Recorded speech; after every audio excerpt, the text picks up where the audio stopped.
Virgin water. Too late. We've gone live. Good evening, everybody, and welcome to the show. Saturday night, no intro this evening, so welcome on board. Today we have the usual suspects and a couple of extra guests. Depends, you might have seen one of them there and then. So, so thank you all for coming along. So tonight there's myself, we've got Steve, and we have James. Hello. Evening. Just bear with me. So we were lucky there. You got him out just in time. So tonight we do have a couple of special guests with us. Steve's going to go through that in a moment. So first and foremost, Steve, welcome home.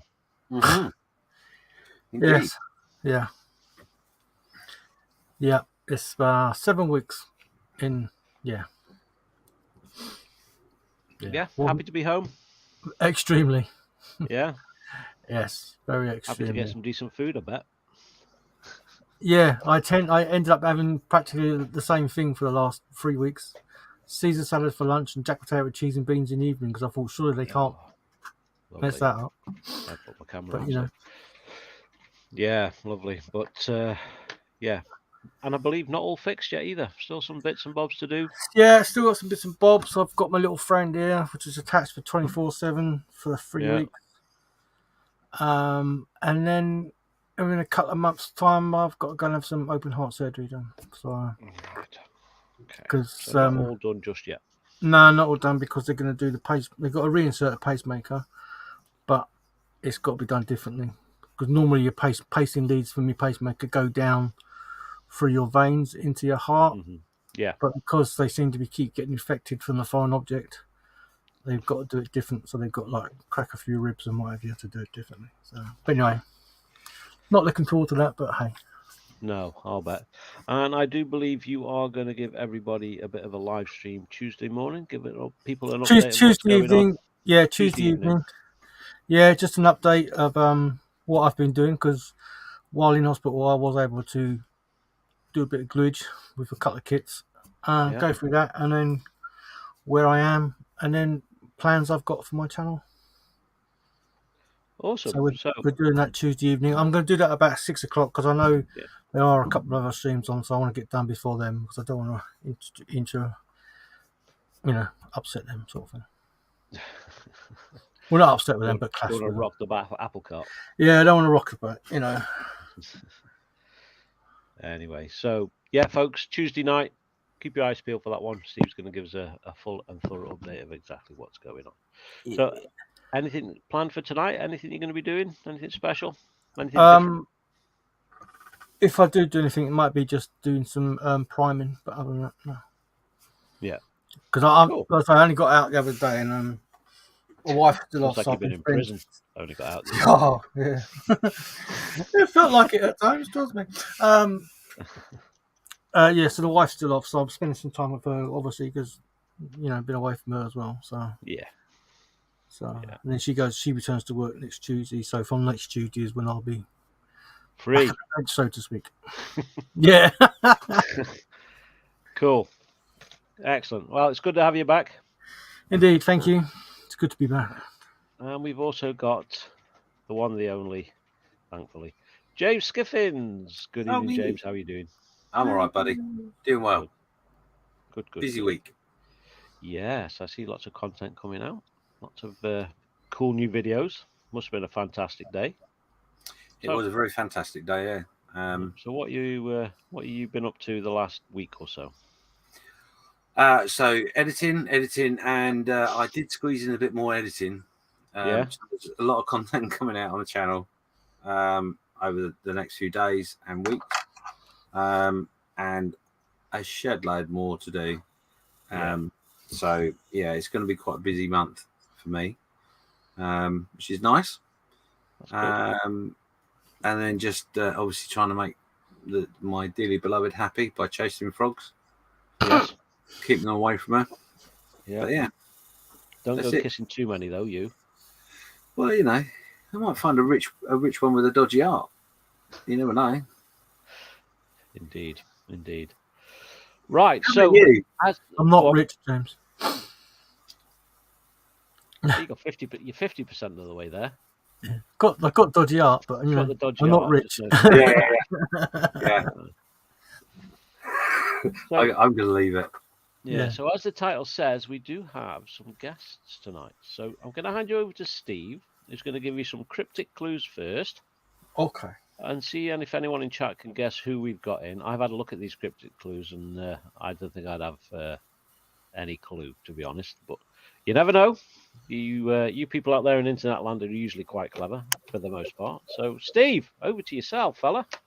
Hello.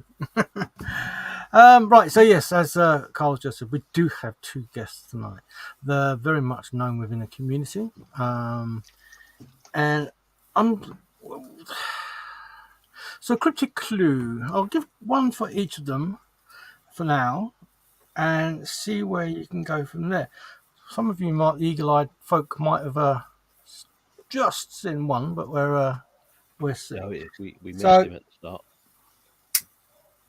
One is one of our guests flew hang gliders for 28 years and didn't incur any injuries whatsoever. That's pretty good going. Yeah, I think so. Considering I fly a wouldn't hang glider for 28 years without landing, that's pretty good. Yeah. Good. That was interesting going to the toilet during those 28 years. Well, you know, it's just like in flight. You know, you just like birds. You know, random. Would that be deemed as being lucky though? If it's, I don't know. Yeah. So he's flown hang gliders for 28 years and never had an accident. No, that's okay. Who do we know? Very good.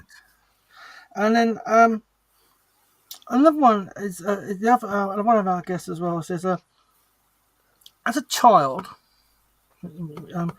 yeah, I'm not sure about this one. As a child, he was interviewed and auditioned to be the Milky Bar Kid. He got to 3rd place. He's going to get a lasso out. Got to 3rd place. Okay. Yes, he got through within 3, down to the last 3. So just imagine what he'd be doing now if he was the Milky Bar Kid. Oh yeah, he'd be really fat. That's a lot of chocolate bars. Yes, he'd be shaking hands with the likes of Tom Cruise and people like that. Yeah, well, yeah. Then we wouldn't know him. Was Tom Cruise the Milky Bar Kid? No. Okay. Not saying he's an actor. An actor. He's an actor, darling. Yes. Talk about. Have you seen the new movie Maverick? Maverick. Yeah. No. Top Gun. Yeah, Top Gun Maverick. The Milky Bar Kid's not in that either. No. So anybody got any idea who these people could be? We need to get them in soon. So yes. Yeah. Let's rattle through them. Go for it. Let's rattle through those little tipple things. Okay. So one of our guests once had a tattoo on his chest, and it says, "Do not resuscitate." But he has had it since removed by laser treatment. So,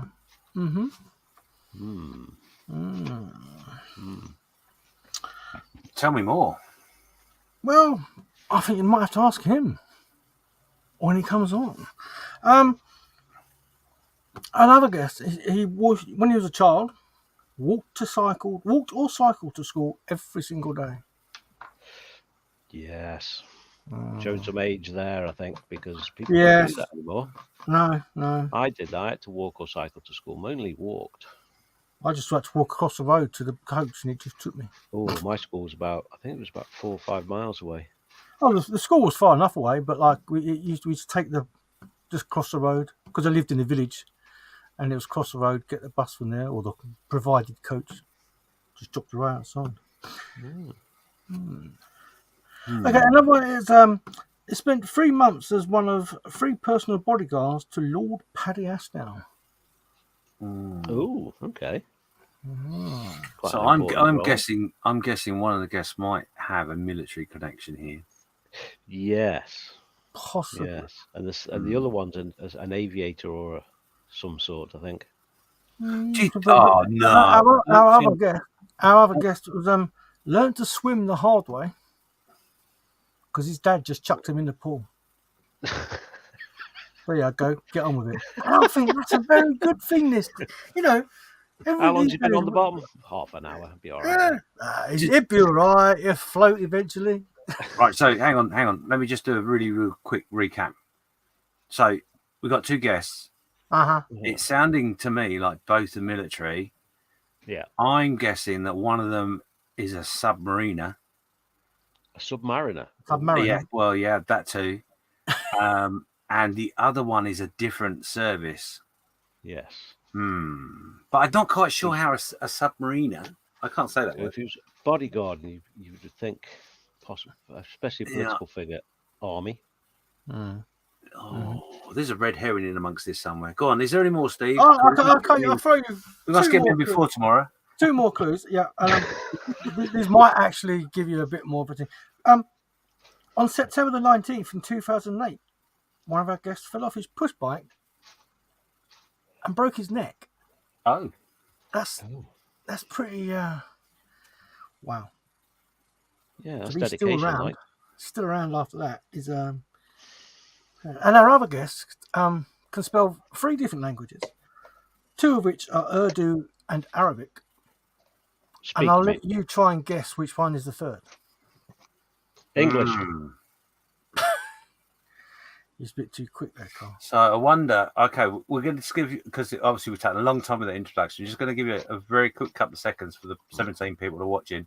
Yeah. Any guesses. And we have got a guest there from Harry.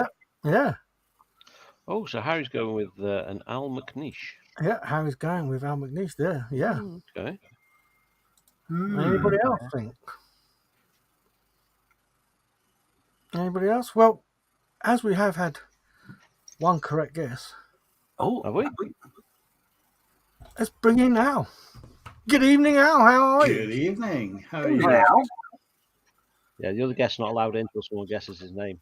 Yeah. Plus, also, I had noticed that Al had finished his ice cold water. Yeah. But our other guest is too busy eating the green. Yeah. He's just throwing all the green ones out. Yeah, go on then. As people I've just guessed as well, we've also got Luke from Black Rifle Models. Good evening, gentlemen.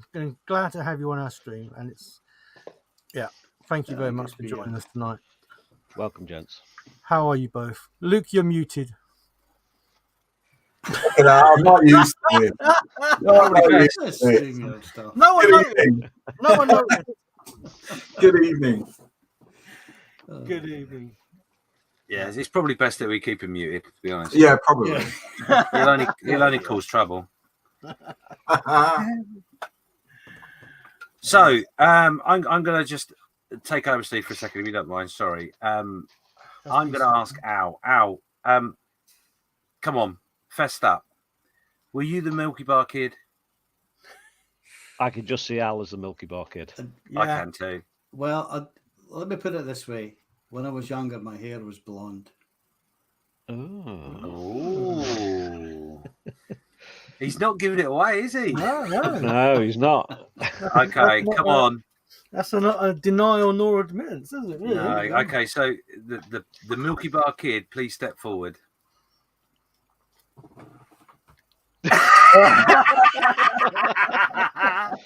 But just to clarify, I was never actually the Milky Bar kid. Yeah. I got to third in the audition process, and obviously they take the top 2.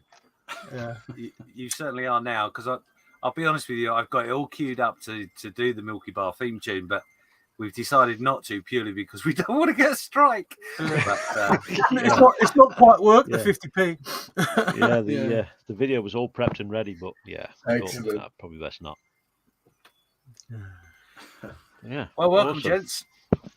Yeah. So Steve's probably going to ask you questions through the night because problem. Steve's our interview man. But Luke, you've been here a few times already, but Al hasn't. So yeah. We do have a few bits and pieces coming up. I do believe we have a guess the thing or a guess the kit. We do have a guess the sprue. Oh, a guess the sprue. There we go. It's a different one. And do we have a post for people's work? Yeah, we certainly do. So the post went up late. I do apologise. That's my fault. But I can assure you for the next ones we got planned, the schedule posts are already done. I promise. Yes. So we do have that going up later on, and of course, just normal shenanigans. See what happens in chat. So it's up to you guys to keep us entertained with things to talk about. So there we go. People are just saying there the Milky Bars are on me. Yay! Absolutely. So yeah. So there we go. So chaps, I don't know if you guys are working on anything this evening. Luke, you working on anything on the bench at the moment? Not really this evening. Most of the weekend thus far, I have been working on the Revell 48th Eurofighter. It's going okay. I'm not overly happy with it at the minute, but I'm hoping once I start doing some oil work and all that sort of stuff, it kind of will look better than it does currently. I'm not an aircraft builder. It was kind of, I kind of plan my year from Telford to Telford, if you like, hobby year. And the plan this year was to do some aircraft, larger scale aircraft, to do a ship, which I haven't got around to yet. So this is one of the things. But as a non-aircraft builder, the temptation to weather it like I would a tank is very tempting. But Al knows everything about aircraft, and particularly Eurofighters, and particularly this one, which is a Lossiemouth Eurofighter. Oh, just down the road, or up the road, should I say? So I've been bending Al's ear a lot during Hangouts, and these things were pretty clean, or are pretty clean. They're not beat up at all, really, and not massively dirty. So to try and achieve that subtle weathering is a challenge for me, and that was the whole point, this year, to try different things and try and increase my skill set if I can. So yeah, that's what I suppose if you're not really in a war setting or a prolonged exercise, then it's not really going to get that dirty, is it? Yeah, exactly. And so I finished the 32nd Tornado, which I did as a Gulf War aircraft, the GR1.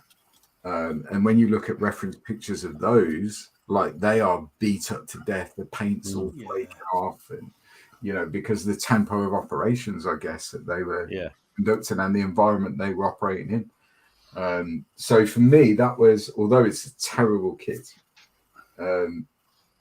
it was an easier task than this one, because I could weather it in a really similar way to I would weather armor. Yes. Whereas this one, it's a whole new thing. It's almost a shiny thing, isn't it? Almost. Yeah, they are quite clean. So yeah, some very subtle oil work is next on the agenda for that. Cool. Excellent. So, Al, are you working on anything this evening? Well, I'm actually working on a tanky thing, and if I you two swap roles or something? Yes, yeah, pretty much. I won't show you the bench, but this is one of these Abrams thingies, complete with pegs and stuff. Zoom you in. Yeah, it's not the best. It's I'm not an armor builder, but yeah, it's going quite well. Well, actually, it's not. But anyway.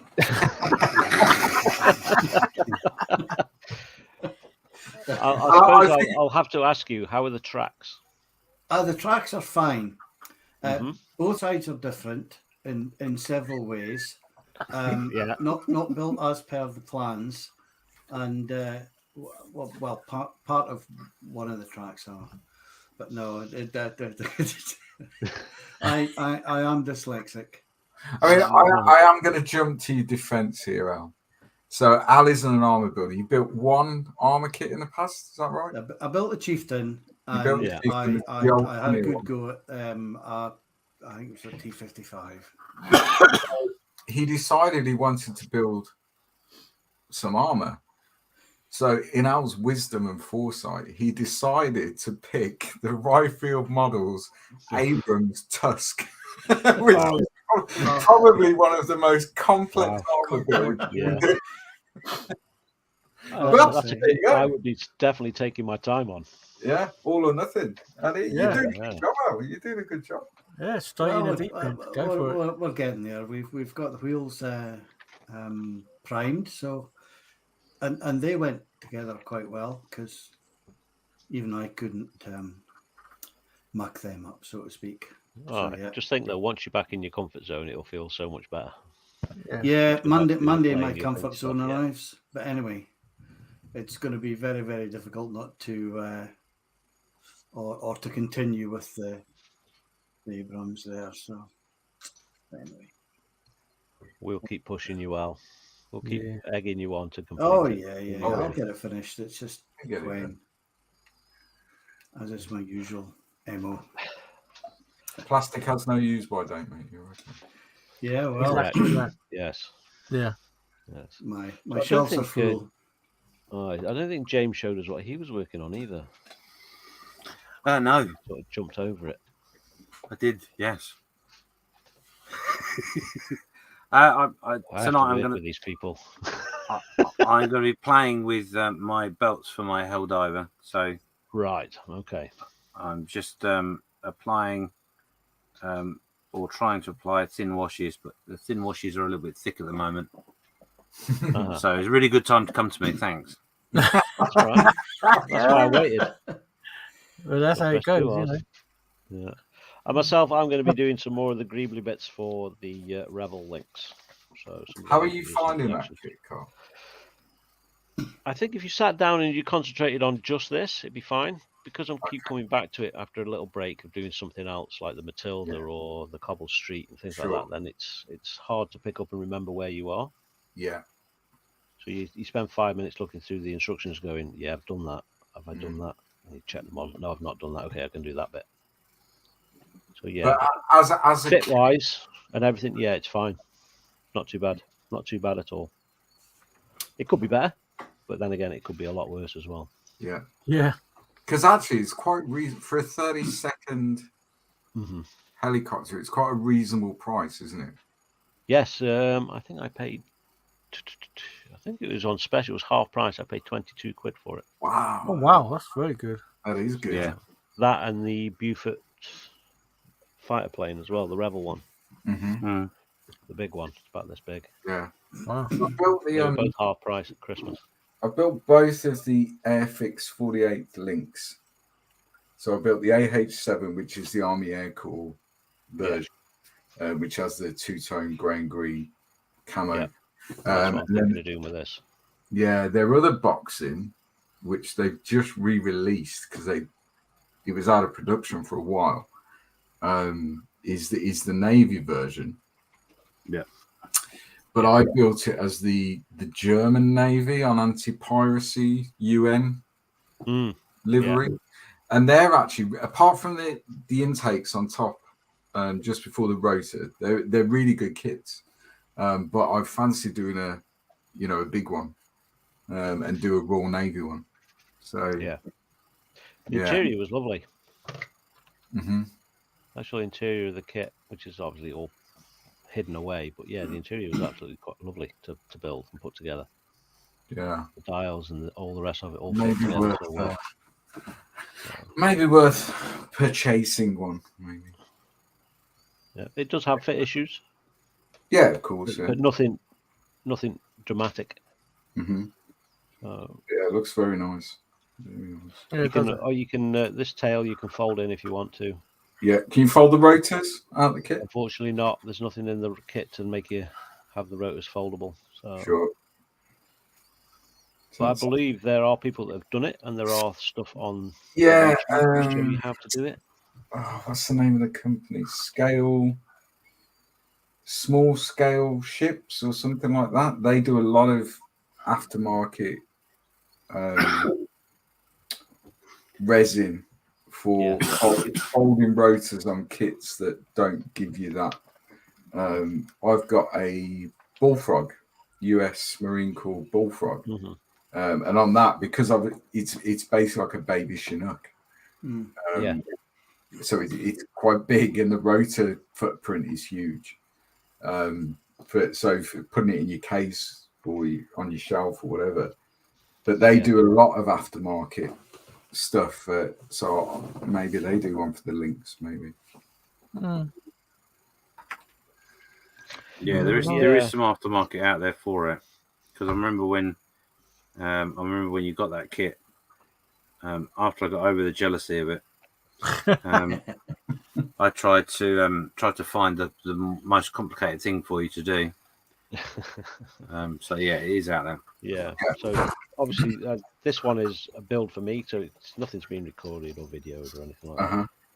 Other things I've been working on this week are the Matilda. Yeah. So the episode 3 of that is up on YouTube to go and look at. Yeah, I watched that. Right. The lower and the upper hull all done, but all the bits that aren't on the hull now aren't going on the hull. They'll be painted separate. So, okay. It's a lovely kit. Are you doing that in the desert scheme, or are you doing it in green? I'm not. That's another thing. I'm not 100% decided yet. I'd like to do it in the desert, but I'd also like to do it in the green. Because it's the Russian one. Yeah.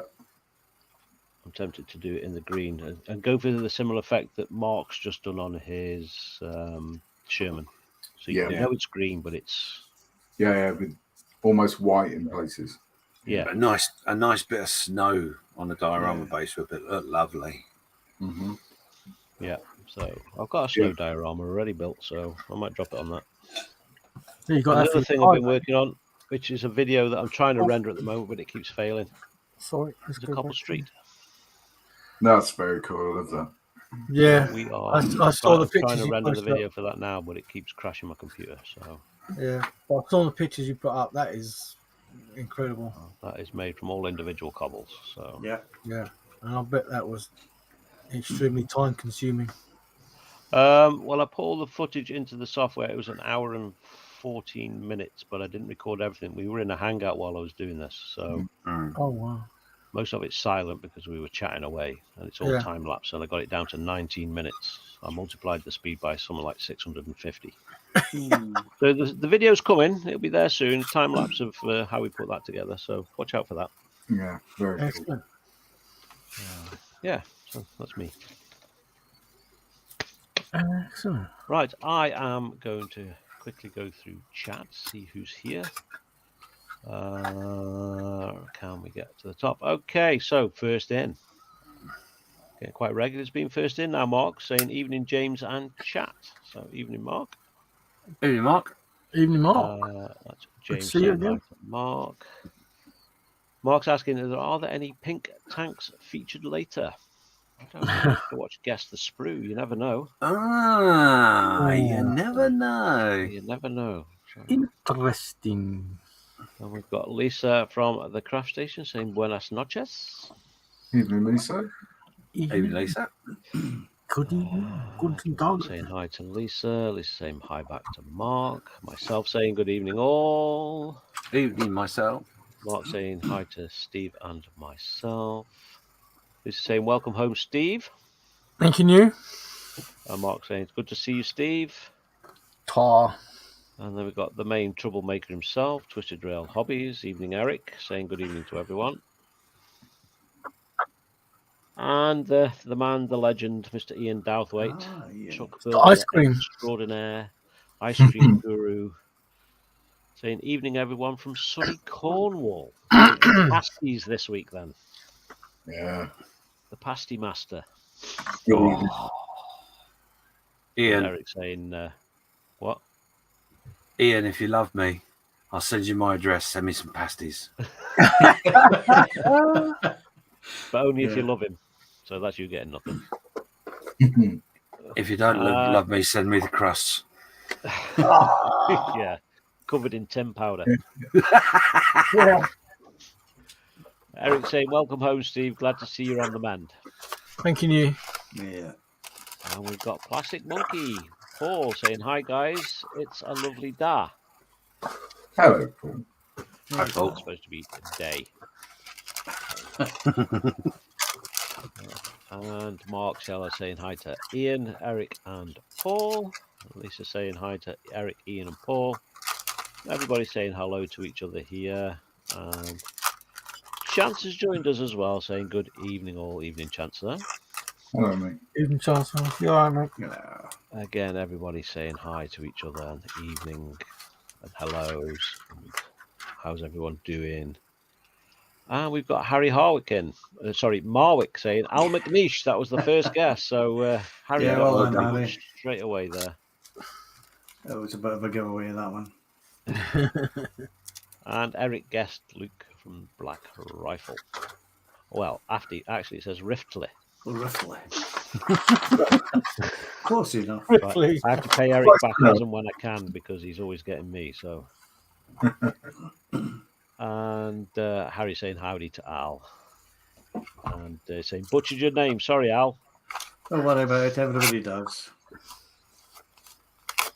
Okay. And Don Pedro saying hello from the Netherlands. Good evening, Don. Hello, Don Pedro. How are you, Don? Good to see you. Saying hello to Luke and Al. Right there.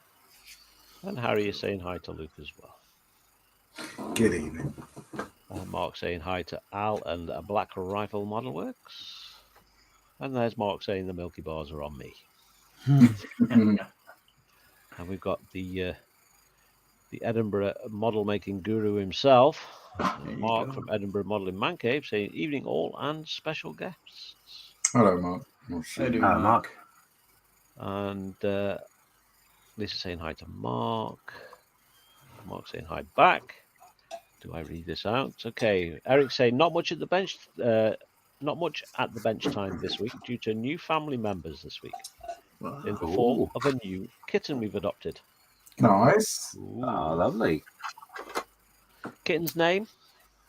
Cat. Colours?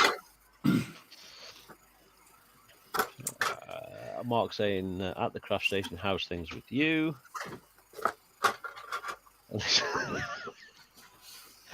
I can't read that out loud as it says because I'll get a smack in the back of the head. I'll read it out for you. It says, I'm Goof. I'm Goof, thank you. Shut up, you. You get me in trouble. And there's Nat saying, good evening, one and all. Evening, Nat. Good to see you. Evening, Nat. Hope you're not working too hard still. Ew. And we've got Mark saying, I have far too much on my bench. 2 cars, a tank, and a Star Wars kit. What Star Wars kit? Oh, yeah, no, what Star Wars kit is. It's the Death Star and the Death Star and Star Destroyer. Star Destroyer, yeah. Nice. Mark saying evening to Nat. Eric saying hi to Nat. Everyone's there saying hello, Nat. And Eric was asking Lisa, what's the goof feel like?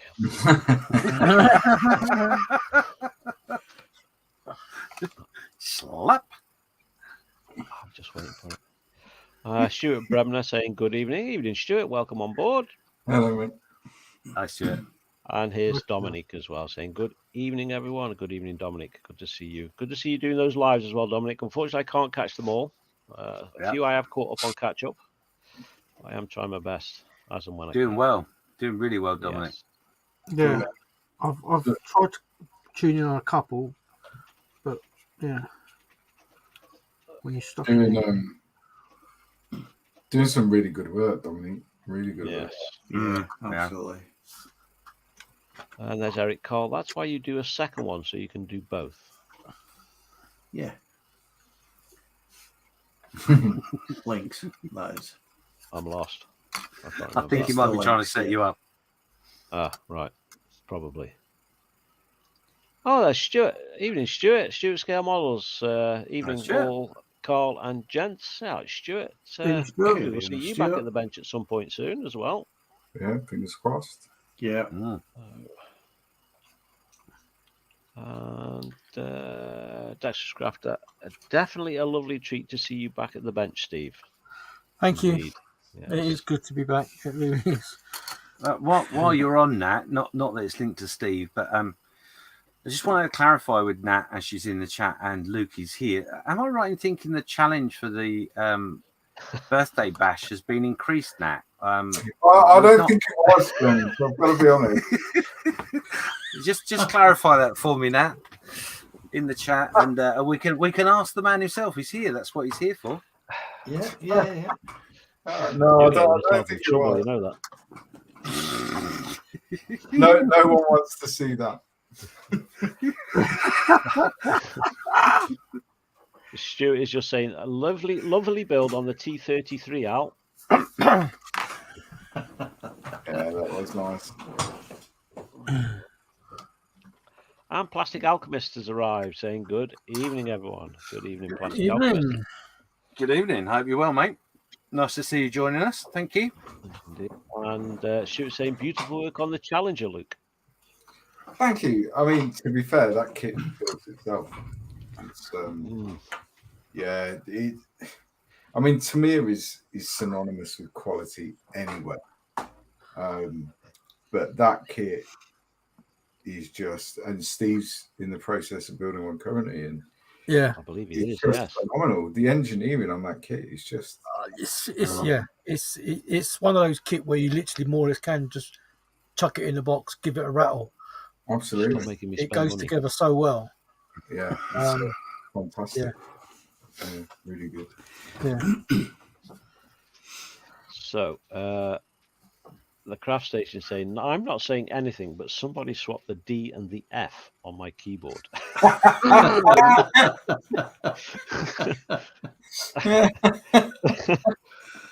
Although she's managed to spell keyboard correctly without the F. Anyway. Yeah. Yes, somebody has swapped it back.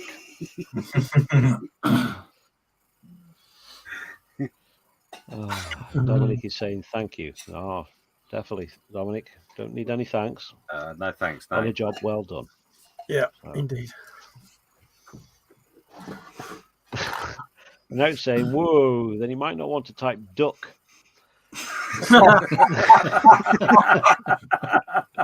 Yeah, quite. Yeah. Dexter's Crafter on that is saying, absolutely, James. Okay. So there you go, Luke. The challenge was put out to you. And you've alluded to it already, so you do know the challenge. I do know the challenge, yeah. And what was the challenge, Luke? Well, so the history behind the challenge was not the last 48-hour bash, but the one before that I came into really late. I didn't actually build anything because of work and blah, blah, blah. And we were sort of in the wash-up section at the end on the Sunday. And Lewis said that he may not be there in 2022 because it was Nat's birthday over that weekend. So therefore, the husband duties around wife's birthday and all that sort of stuff. So I made a promise that if he was there in 2022, I would live solo sing "Happy Birthday" to Nat, which I did. And how did that go exactly? I can't remember the song. Yeah, it's very easy, James. James, it's a classic. But then okay. Yeah, the conversation last week or the week before, I believe, on the Creche where people were talking about mankinis. And I said, what a great idea it would be for the next 48-hour bash if everyone building over that weekend was wearing a mankini. Obviously, that has developed through James's sort of influence almost. James's imagination. The challenge now for me is to sing Happy Birthday live solo tonight whilst wearing a mankini. So let's clarify a couple of things here. I think it's really important that we clarify this. So basically, through your own volition, you volunteered to do the 48-hour build in a mankini. That's the first thing. Yeah, with a bench cam. Yeah.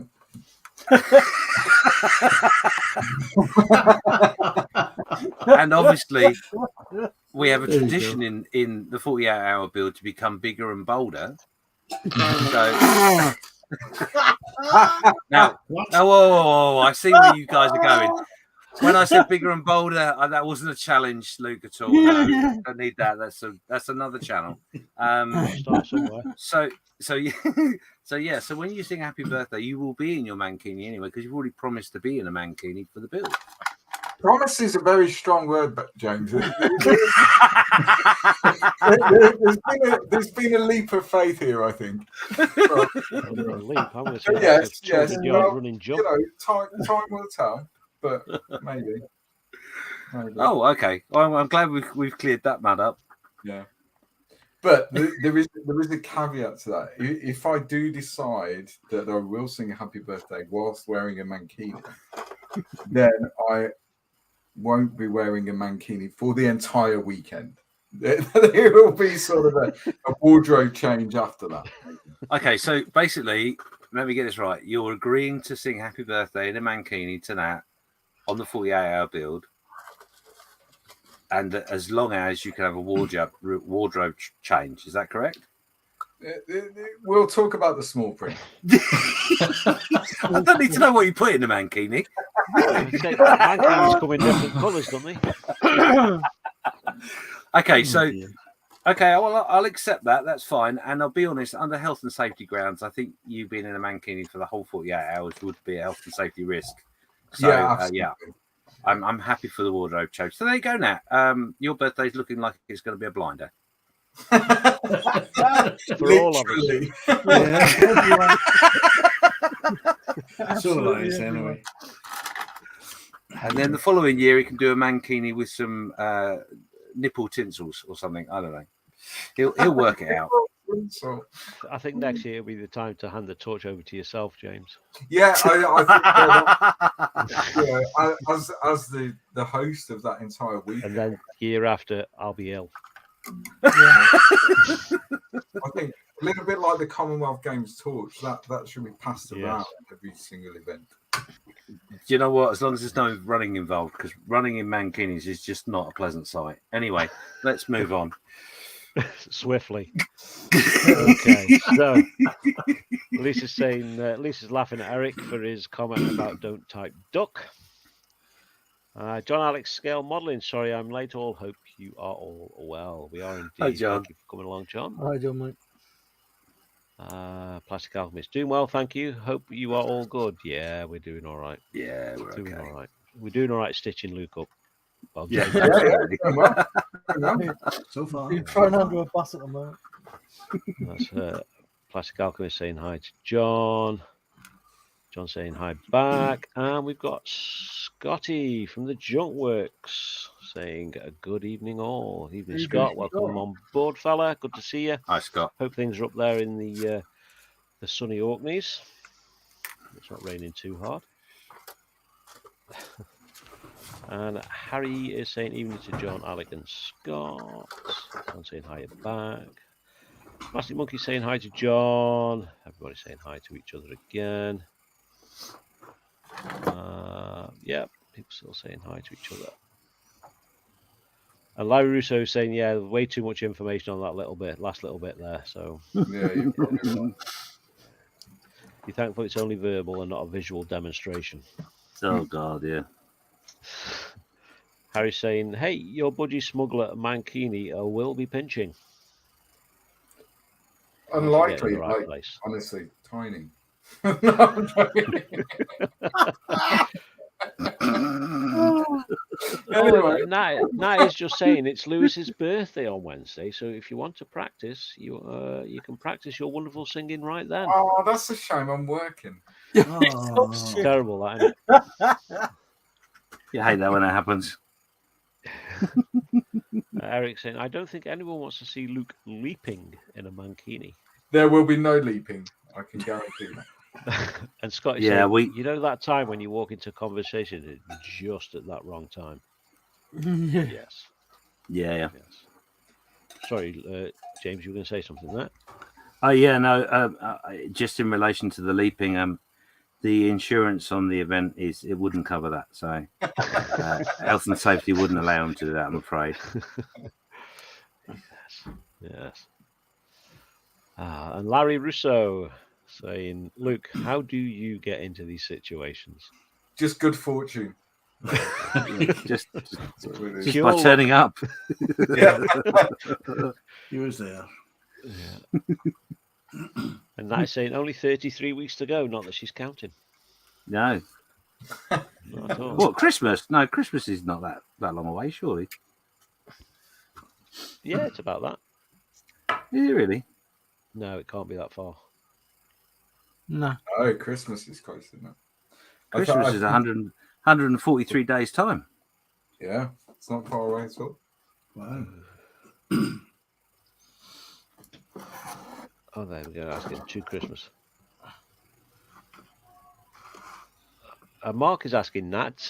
Really, just how old will he be? Early 40s, I think, isn't it? I understand that. Lou says hi. He's not in chat. He's up to his elbows in chlorine and anti-algae chemicals for the kids' new pool. Oh, lovely. I bet that is smelling beautiful. Oh, I bet that's a task. Yeah. I bet that's a wonderful job. Yeah, I hope he's wearing wellies.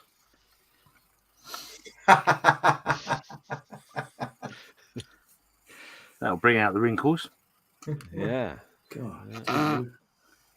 And Nat saying, "Oh, Luke, he's so disappointed. I'm sure it is. Heartbroken, I'm sure." Not. Yeah. And Mark Shellard, mentally or physically? What did Mark say? Oh, yeah. How old will Lewis be? Yeah, completely different ages there, I think. So John is saying, "I'm forbidden from singing at Dexterous Crafter." I should be. So.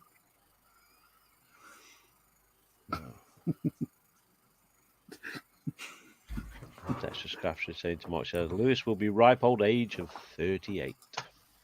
38. Well, happy birthday for Wednesday, Lewis, from all of us over here. Yeah. All of you over there. Have a good time. Yeah. And Mark is asking physical. We all know his mental age. And Nat is saying it's 33 weeks to her birthday, not Christmas. No. It's to say happy birthday, not Merry Christmas. And Dexterous Crafter Nat is saying to John, I am sure that's not the case. So there we go. We are all caught up with chat. So it is 10 to 9. We've been going 50 minutes already. That's gone pretty darn quick. There's 27 beautiful people watching. So thank you very much for coming along, people. Ooh. Without you, the show is nothing. So anything you want to share in chat, let us know what you're working on, what you're up to, what you're planning to do in the next week or so. You've still got time to go and post a picture of your ongoing work at the moment. Oh, sorry. I got all excitable. Did you? You're jumping ahead. I'm leading up to that now. Give me chance. I know. No, that's what I thought. I'll get ready. You're premature again, James. Hang on. Where's my tissue again? Damn it. There you go. Well, we know you've got hand cream on the bench. We saw that the other night. Yeah, well, safety first. Yeah. Absolutely. So, nothing worse than chapped skin. You've got a little while to post a picture in on the Facebook page. Just follow, go to Facebook, look for Saturday Night Creche. Post us a picture of what you've been up to so we can take a look at your wonderfulness. Yeah, the post is pinned to the top of the page, so shouldn't be having difficulties finding it. Now we've got a little bit of a competition for a little bit of fun. It's called this week Guess the Sprue. I'm going to hand you over to James, who's going to explain in a little bit more detail of what the difference is and what he's looking for. So, James, over to yourself. So, this week, I thought we'd do something a little bit different. So, it is definitely time for... It's time to name that kit! Bring on the Wibble!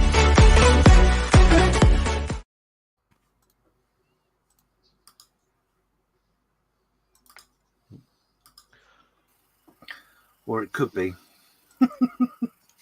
Okay, so the idea of this is to guess a kit from the sprue. Okay, now there is a theme, and although I've built it up as guess the sprue, it's not all sprue. So you're changing the rules already. Yeah, pretty much. That's my He's moving usual the tactic. goalpost. Yeah. So there we go. You have got literally until I remember to press the right button to guess what you think this kit is. Okay. You get 2 points for a correct answer. You get 1 point for a semi answer, and you get no points for the wrong answer or no answer.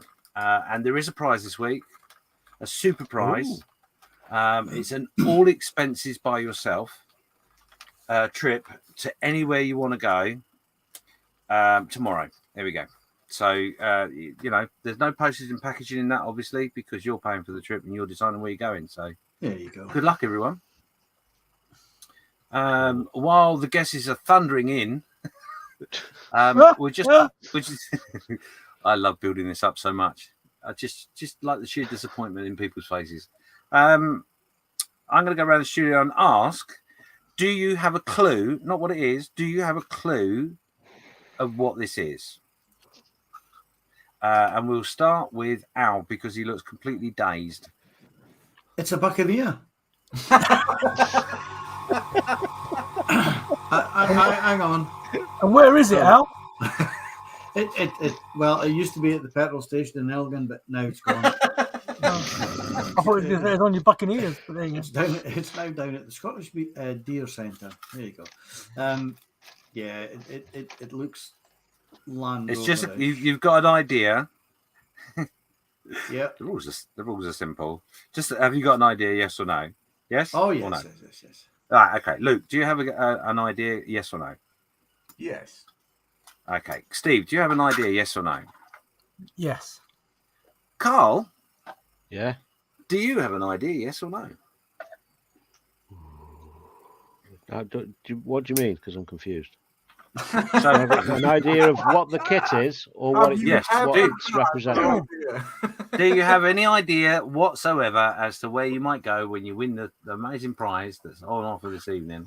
And have you got a clue to what this might be? I have no idea what the kit is, no. Oh, okay, cool. So we have got... Wow, this isn't going to be hard work at all, I'd see. We've got a guest there from Stuart Bremen. He says it's a 135th Italieri Land Rover Defender.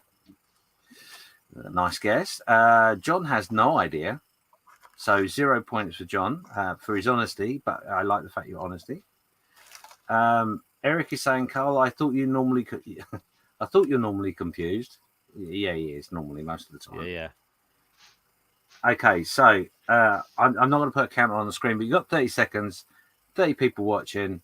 Put your guesses in to have the chance of winning the amazing prize that is an all expenses paid by yourself trip to wherever you want.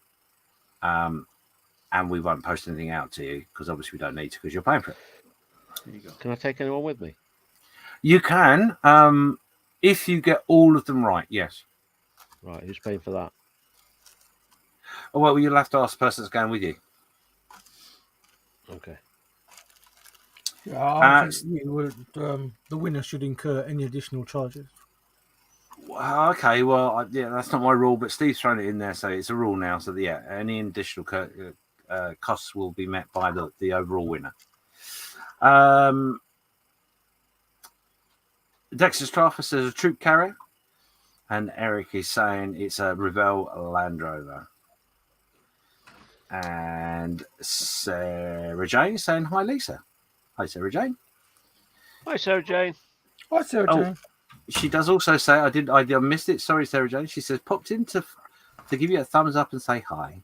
Ah, bless you. Thank you, Sarah Jane. There's a thumbs up back. Yes. So, okay, quickly going around the studio because we don't want to take too long over this. Let's start with Luke because he's the most knowledgeable, unconfused person in the room. Oh, yeah. What do you think this is? I'm torn. But... Oh, have you overstretched? Yeah, I was leaping. Oh. more prancing than leaping. I'm going to go with a Talieri 35th scale Land Rover. Okay, Al. I'm really tempted to say answering yes or no. Do you tell me what you think this is.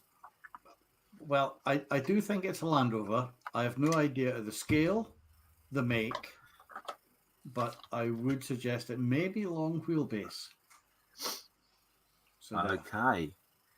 I see your tactics here. You're going for the extra points with the extra detail. Gotcha. Okay. Steve. I think it is a Landy.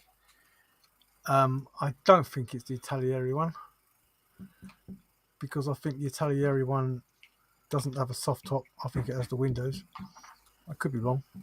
Probably am. Normally am. But yeah, I reckon 135th. Okay. Karl?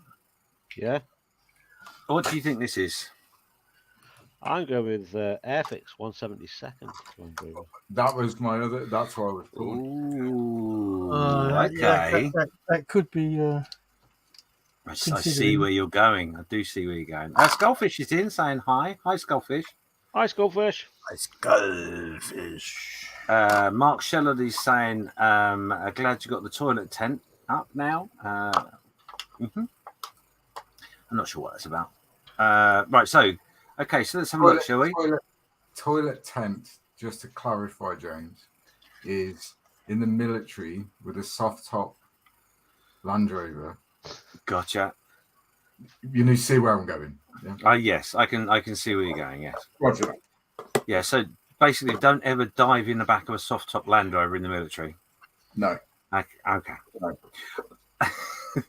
Well, you learn something new every day. Okay, so let's have a look. Let's have a look at the reveal, shall we? It is a Land Rover 109 long wheelbase from Italieri.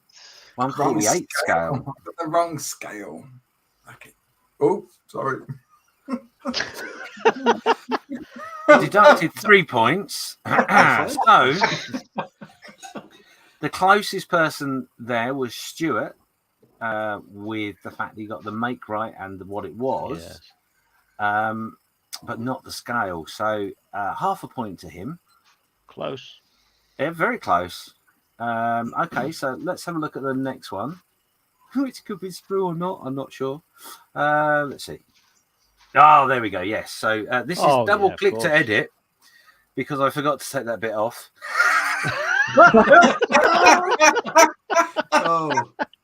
Absolute genius. So yeah, this is your next kit item. And it is sprue. I can assure you there is sprue in that picture. It's a bit blurry. I do apologise, but it's really the best I could get. I was squinting at the time. Hence probably why I missed the double click to edit. Anyway, but yeah, get your guesses in. Going around the studio answering yes or no. Karl, have you any idea what this might be? Sorry. No, I've got no clue what that is. Okay, Steve, have you got any clue, yes or no? Yes. Luke, have you got a guess, yes or no? Oh, sorry, a clue. Sorry. I don't understand this bloody game. Seriously. You got the rules. Kind of. Right. Okay. Thank you for getting me out of that, Luke. It took a little while, but thanks. You're welcome. Al, have you got any idea what this may be? Yes and no. If it wasn't for the pointy thing at the back, I would say yes, but I would have to say no. Right. Okay. So there's a little bit of confusion going on. Sarah Jane is saying that she thinks it's a U-boat antenna. Skullfish is saying he thinks it's the 144th Revell Mac, whatever that is, 7C U-boat. I forgot there'd be Roman numerals in this, God's sake.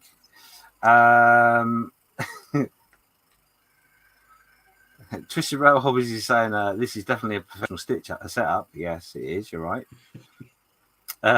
Always. Chancer is saying he thinks it's the Revell 172nd U-boat. And Stuart is saying the Revell Type 7C U-boat in 1/144 scale. And Junkworks is saying it's the new 135th U-boat kit. Question mark. Is there a guess or a question? Because I'm not sure. But there you go. Scotty's gone right left field. He says it's the hoop antenna of the SB2C Helldiver Infinity models from 48. Very good evening to everyone. Indeed, Scotty. Good evening. Good evening, Scott. So yeah, okay. So hey, Scott. Oh, do you know? You've had plenty of time to guess. Let's go around the studio. I'm going to go in reverse order. So, Al, now that you've got some guesses, and I know you've been thumbing through something or other, have you got any clue what it is now? Well, Scottish Scale Studio was close to my first guess, right? And in as much as it's the Helldiver Dauntless genre of aircraft. Mm-hmm. And so I tell you what, I'll just go with the Dauntless. The 132nd, I don't know, Trumpy or Hobby Boss Dauntless. Okay. Luke. The reason I was I think it's a U-boat antenna, but I wasn't sure on scale or manufacturer. But thank you to the good people in the chat. I'm going to say it's the Ravel 144 U-boat antenna. Is this a good time to tell him that not always right in the chat? Anyway, it would have been a good time 30 seconds ago. So before I go to Steve, there are a couple more guesses I shall just quickly go over. Where did I get to last? I think Stuart I did. Antenna I did. Harry's come in with a guess that it's a U-boat periscope and antenna 172nd DAS boat from Revale. And Junkworks has gone right left field with Border Models 135th U-boat. So, Steve, you're the man of all knowledge. I believe this is the Revell 172nd Type 467 U-boat. Yes, seven. No, 5, 6. Type 8. Sorry. Type 8 U-boat, and that is an antenna and attack periscope. Nice. Specific, Steve. Specific. Is it? Yeah. Oh, is it in the Pacific as well? Oh, okay. In the Pacific, yeah. Carl? Yeah? What do you think it is? No idea. If people hadn't said it was a periscope, then yeah. So, yeah, no idea. Still don't know. Still not. Couldn't say for sure what it was. Okay. Right. Well, I have to tell you, there is a right answer.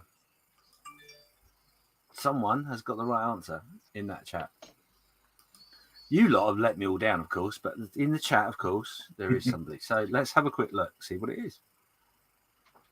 It is the Border Models DKM Type 7C U-boat, which is in 135th scale. Nice. Wow. And that looks like a beautiful, beautiful kit. Oh, God, yeah. Yeah, really nice. I'm just going to remind you, as we go on to the next one, there is a theme. You may be able to understand the theme already. And yes, just to clarify, our correct person who gets the full 3 points, and at the moment is in the lead on the leaderboard, Junkworks. Cool. Nice. Good one, Scotty. Yeah. And on to the next one.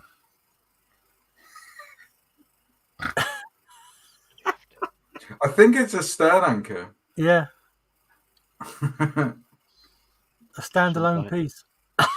Some kind of anchor. Yeah. I purposely left it in. It wasn't a mistake to leave that in there. Okay. There are no points for the fact you can read the screen. So get your guesses in. Remember, this is Guess the Sprue. That is Sprue. So it's Guess the Kit. What kit do you think this is? Where's it come from? What's it about? Let us know in the chat. You have a couple of seconds. We're going to go around the studio. We'll start reverse order again, I think. As to, have you got a clue as to what this kit is? Yes or no, Al? No. Well done, Luke. Yes. Ooh, controversial. Oh, Steve No. and Karl. Can I Google it? I thought from all the tapping you were, if I'm honest, but No, I'm trying to glue a blooming gun belt in place. No idea. okay. So we've had a couple of guesses. So our first guess is from the Junk Works. He says the Yamamoto Anchor from Tacom. If you've not watched Nigel's review yet of that kit, go take a look. Yes. Oh my god.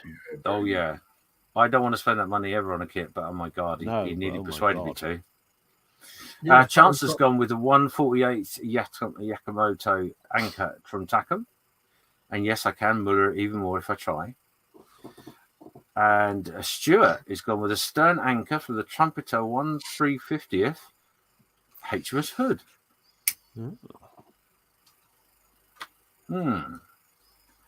John said no idea, hoping it's from the hood over the Yamamoto, though, in fairness. So, we'll get your guesses in. I'm going to give you about 30 seconds, and then I'm going to go around the studio and see if they have got a clue and what they think it might be. There's 20 of you watching. Thank you for being with us. Keep your guesses coming in, and we will go back the same way we went earlier with the reverse order. So we're going to start with Al. Al, do you know what this is? I have no idea, but I'm going to guess. I'm going to say it's from. What scale was it? The one, I don't know, 600th Airfix HMS Victorious stern anchor. Ooh. Okay. Luke, how about yourself? You sounded very definite about this, in fairness. I think it's Tacom, and I think it's a 72nd scale anchor from the Yamato. Okay. Steve? Given the fact that it seems to be around, it's quite suddenly a few people building the kit. I think it is from the Yamato, unfortunately. Yeah, kit. I haven't got a clue. There's a few. But, okay, so you think it's? I do think it's from the Yamato. So you think it's for a kit from the kit of the Yamato, yeah? Yeah. Okay, Karl. Yeah, from the tomato, that is most definitely an anchor. Any scale or manufacturer? 1/200th. Right, cool. By Trumpeter. Okay, so Johnny's just saying there that Yamato seems to have the votes. And Stuart Brimmer is saying the Tacom 1/16th Yamato battleship anchor. Okay. That would be huge. So, shall we have a look? Reveal the pastille, as they say. It is the Tacom battleship Yamato anchor 1/16th scale. That says tomato, doesn't it? As which you have both anchors. You have the stern anchor and the main anchor. So the main anchor is 32.3 centimeters in height, and the stern is 18.6 centimeters in height. Jeez, that's huge. So, well done, Stuart. There you go. 45. Stuart gets 3 points. Wow. Well done, we Stuart. have a draw at the moment. Oh. So, yeah. Dominic's just thrown in there as well. So it's literally just come up. Sorry, Dominic. He said the 1/16th battleship Yamato anchored from Tacom. So, yeah, you're right. But unfortunately, you were second to guess. So, well done, guys. So, I think you might be starting to see a theme, maybe? No idea. But did you say 32 centimeters? I did say 32.3 centimeters, actually. That's huge. That's 17 inches and a bit. That's not that big. It's tiny. No, it's 12. 17 inches. I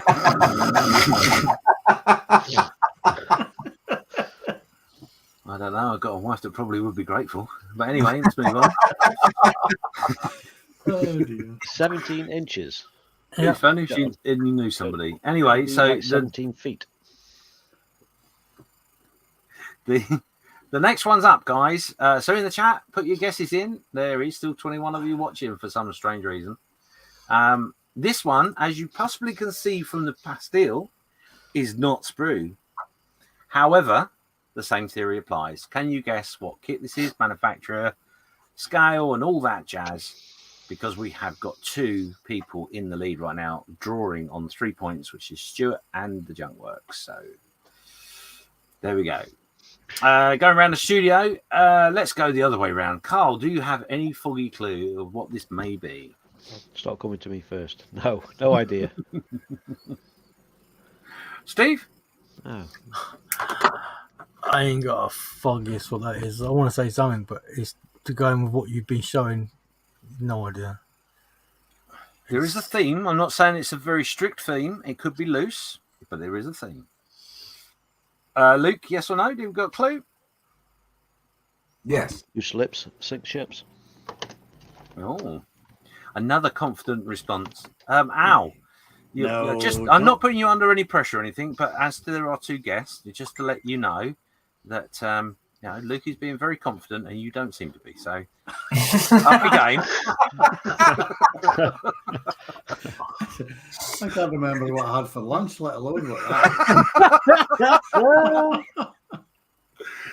So there's no clue from that. Okay, so we've got a few guesses in now. This is going to be hilarious because I'm not going to be able to pronounce these. I need Lisa, really. She's the girl that could do this for me. Though I'm going to be left out hanging. So, but anyway, I don't know why I picked this one. I got to be honest, but there are some guesses, so that's good. Stuart from Stuart Scale Models says it's attack on 1/144th. That Iraqi plane. Junkworks says the 144th Iraqi plane from TACOM. Stuart said nope. Maybe I must have mispronounced that, or he's not got a clue. I'm not sure. Chancellor's going with Zvezda 144th Loon Iraqi plane. Oh, okay. There seems to be a theme going on in the guesses, so that's cool. I'm going to give you 30 seconds, guys, in the chat. Come on. There's 24 of you watching now. Some other people have accidentally come onto the wrong channel. So welcome. Make sure you said hello. We are here for your entertainment.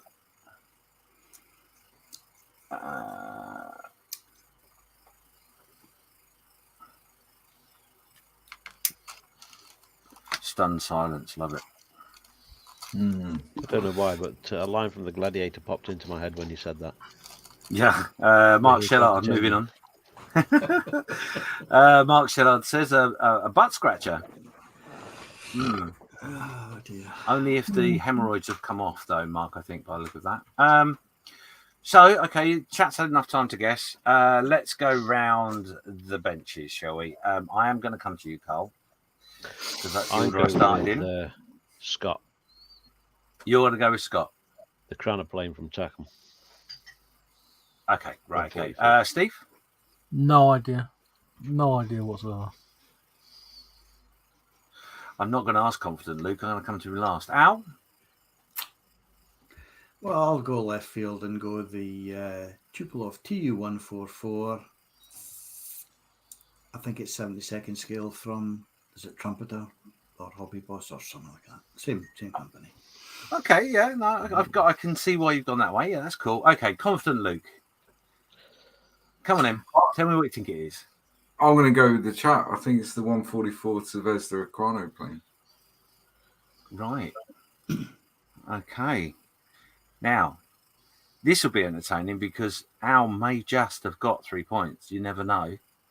Let's have a look. Oh, no, he didn't. Apparently, this is the Land Rover.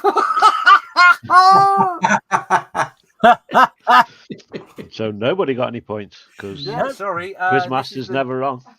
This is the new designed Land Rover 109 long wheelbase from Italieri. I think they might have got the sprues mucked up, but no. Spelled it wrong on the box.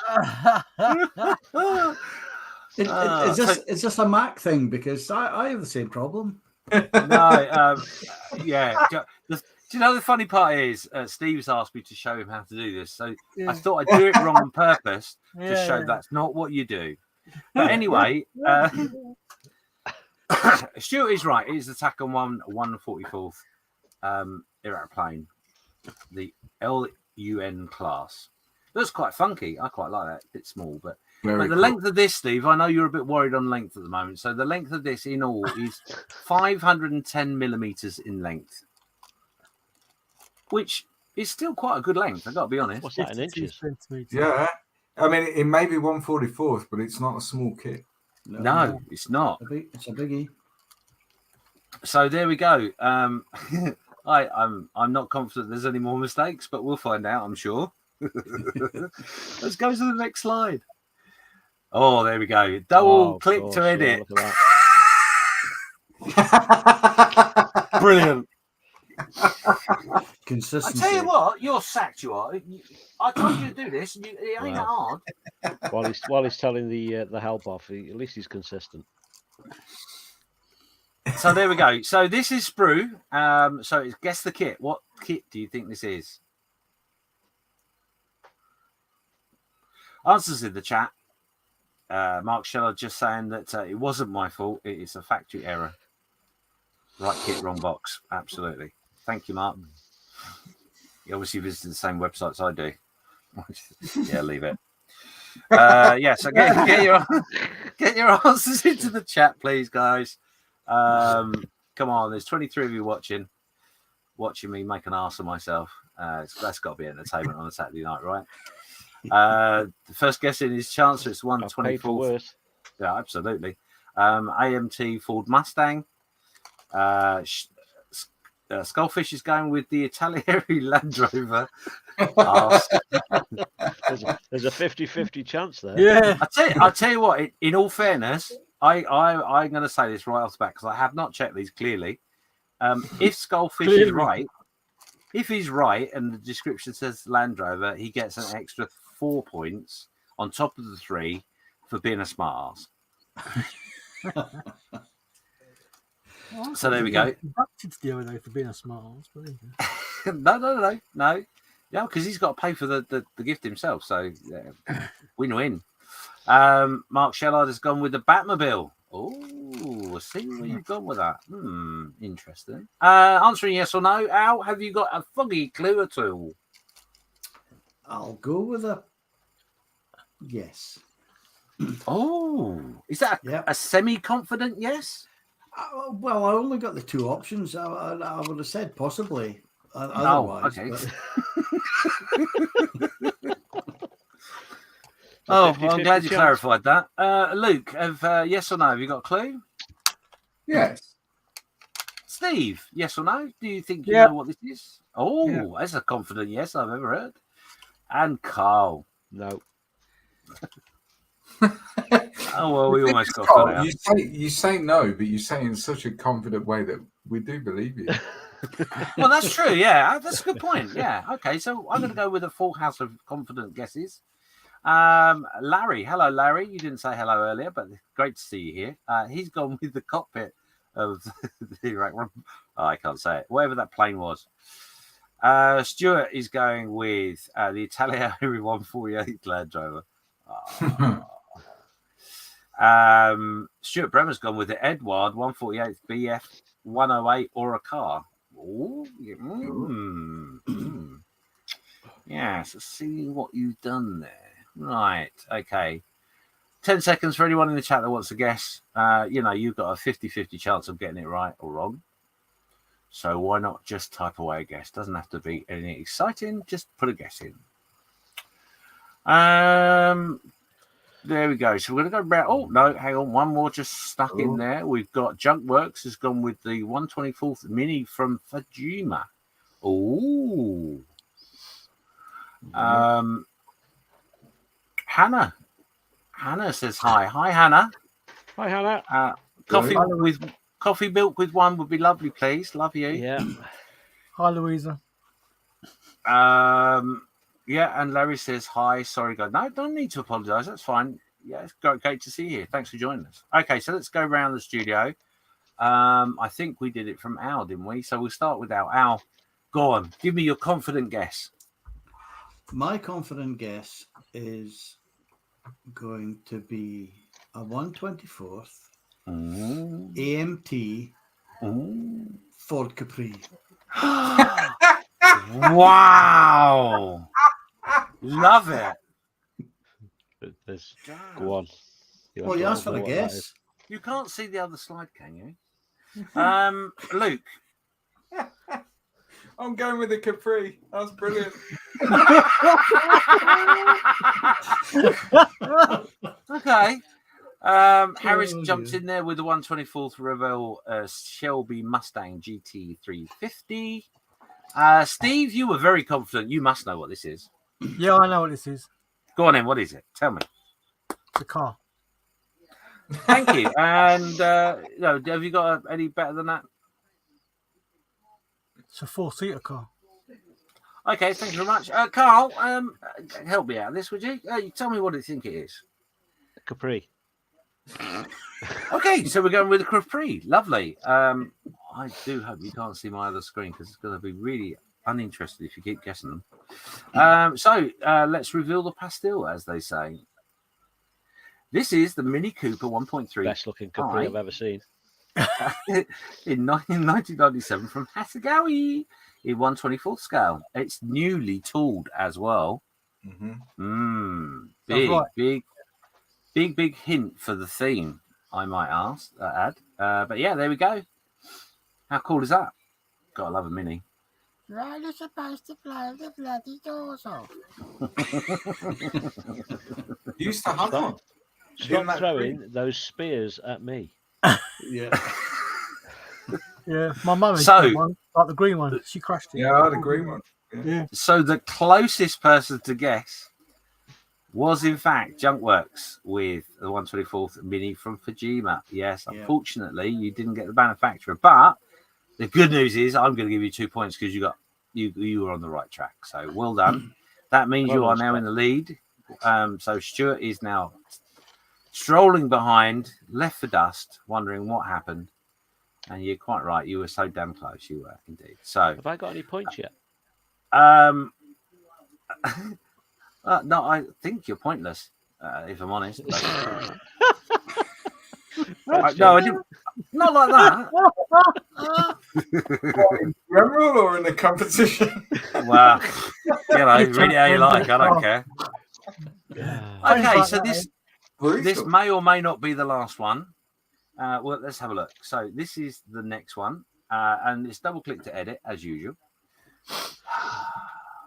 Wow, what an ass. So there we go. So we are now joined by the Quano Man himself. Hello, Dan. Dan by your beds. Evening all. Evening, Dan. Just in time for the fun, Dan. Well done. So there we go. This is obviously sprue. So you need to guess what the kit is that this sprue is from. 22 of you watching. Come on, get your guesses in. And remember, there will be a question at the end, just to test that you're still being awake, to see whether you think there's a theme or not.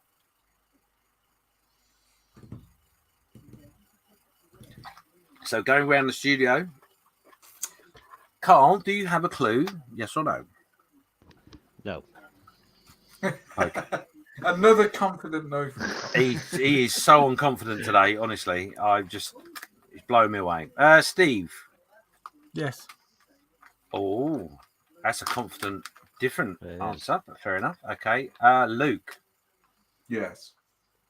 Oh, another confident one. Now, I'm guessing that there's going to be an out and out across the studio confident response. Ow. No pressure. Yes or no? Yes. Yeah, well done. That was lovely. So we'll go with that. Was confident.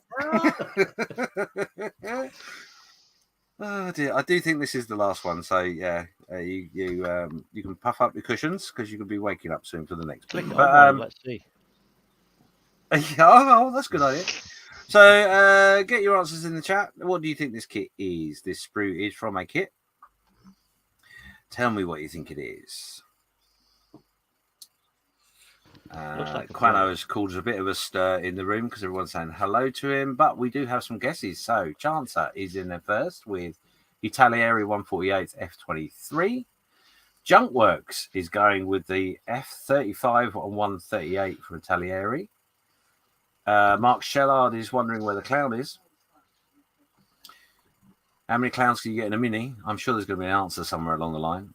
Scotty, if I press the right button, says Academy 172nd F35. Chancer has made a correction. Oh, I see. Well, that goes for a second guess, Chancer. But okay, so the correction is on the F23. It should have been the 35 because the keys of those numbers are right next to each other. I can see how you made that mistake. What? Quite bad is saying the fun bit. That's good because she got bored riding around with his cattle prod. Yeah, no, you're not coming down to see me with cattle prod. I don't know what that's all about. Anyway, Stuart says the new Italieri 148 F35. Man is also saying hi to Mark. How's Dolly? And that face is very close to that sheep. I'm a bit worried. Anyway, Larry's there. He's saying 130. Sorry, the F35 Academy 132nd. And Stuart is going with the F35B 148 Italieri. John says twin-engined US Air Super Fighter. No idea which one. So he's going with a jet that's got two engines. Okay, cool. So we've got loads of guests in. Thanks everyone for playing. Without your input, it would be a lot less interesting. Which obviously we need all the help we can get. So going around the studio, I'm gonna just start with Steve because I can. Steve, what do you think this is? I think this is the inferior F35A American version. Oh, nice. By Italieri 148. Oh, I thought I heard some tapping. Al, we're going to go to the next most confident person in the chat on the benches. Al, give me your confident answer. I am confident it's the F35. Oh, okay. Followed by Italy 148. Oh, look at that. That's straight out there with a real confident answer. Luke, this is a bit of pressure on you now. What do you think it is? F35 Italieri 48 scale neutral. He just repeated what you said out. Don't worry. Karl. Karl, what do you think it is?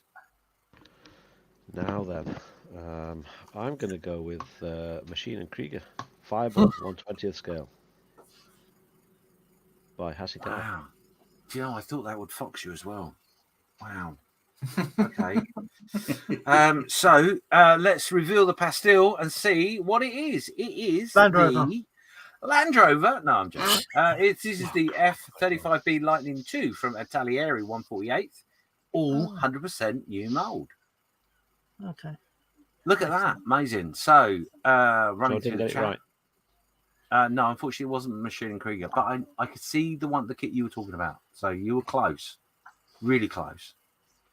Well, a lot closer than you've been with all the other ones anyway. But anyway. It could also look like, if you went back to the sprue shop, it could also look like the sprue for the Halcyon 72nd dropship from Alien. Oh, not that one, that one. Oh, you went the wrong way. It's not far away, is it? No. No, you're pretty good, yeah. Yeah, do you know what? I think you should buy one of those and do exactly that. Scratch build the rest. Looking forward to that. Good be done. Okay, so as you see, that wasn't the last one. This is, I think, the last one. It's an easy job, but anyone can muck it up. So this is your next one. This is not sprue. This is box art. So tell me what kit you think this is. Get your answers in the chat. It's 20 odd stunned viewers still there. Keep them coming. I did say who won that one, did I not? I did. No, I didn't. No. Junkworks, would you believe, has now got a sprint on because he's got it right. So 3 more points to Junk Works. Screeching ahead, he is. So well done, you.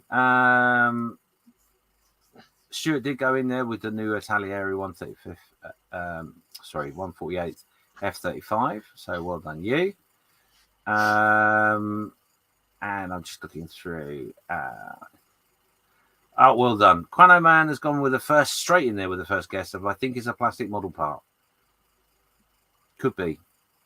Eric has gone with, I'd place to everyone's a new Shelf Queen. Mm-hmm. So there we go. Get your guesses in. This is the last one, guys. So, and then we can find some entertainment.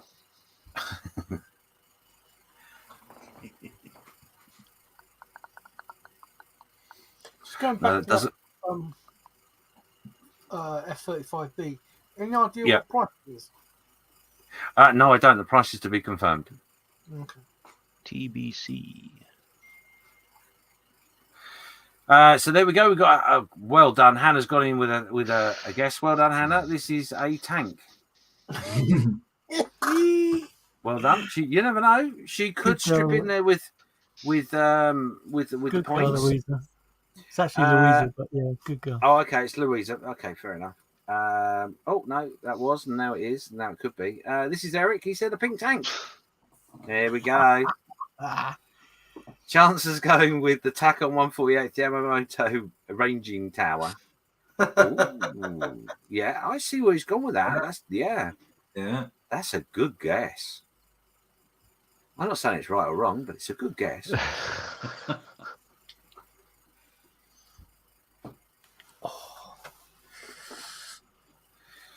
It's ever so funny because I've got my iPad on with the live show because I was just monitoring the chat.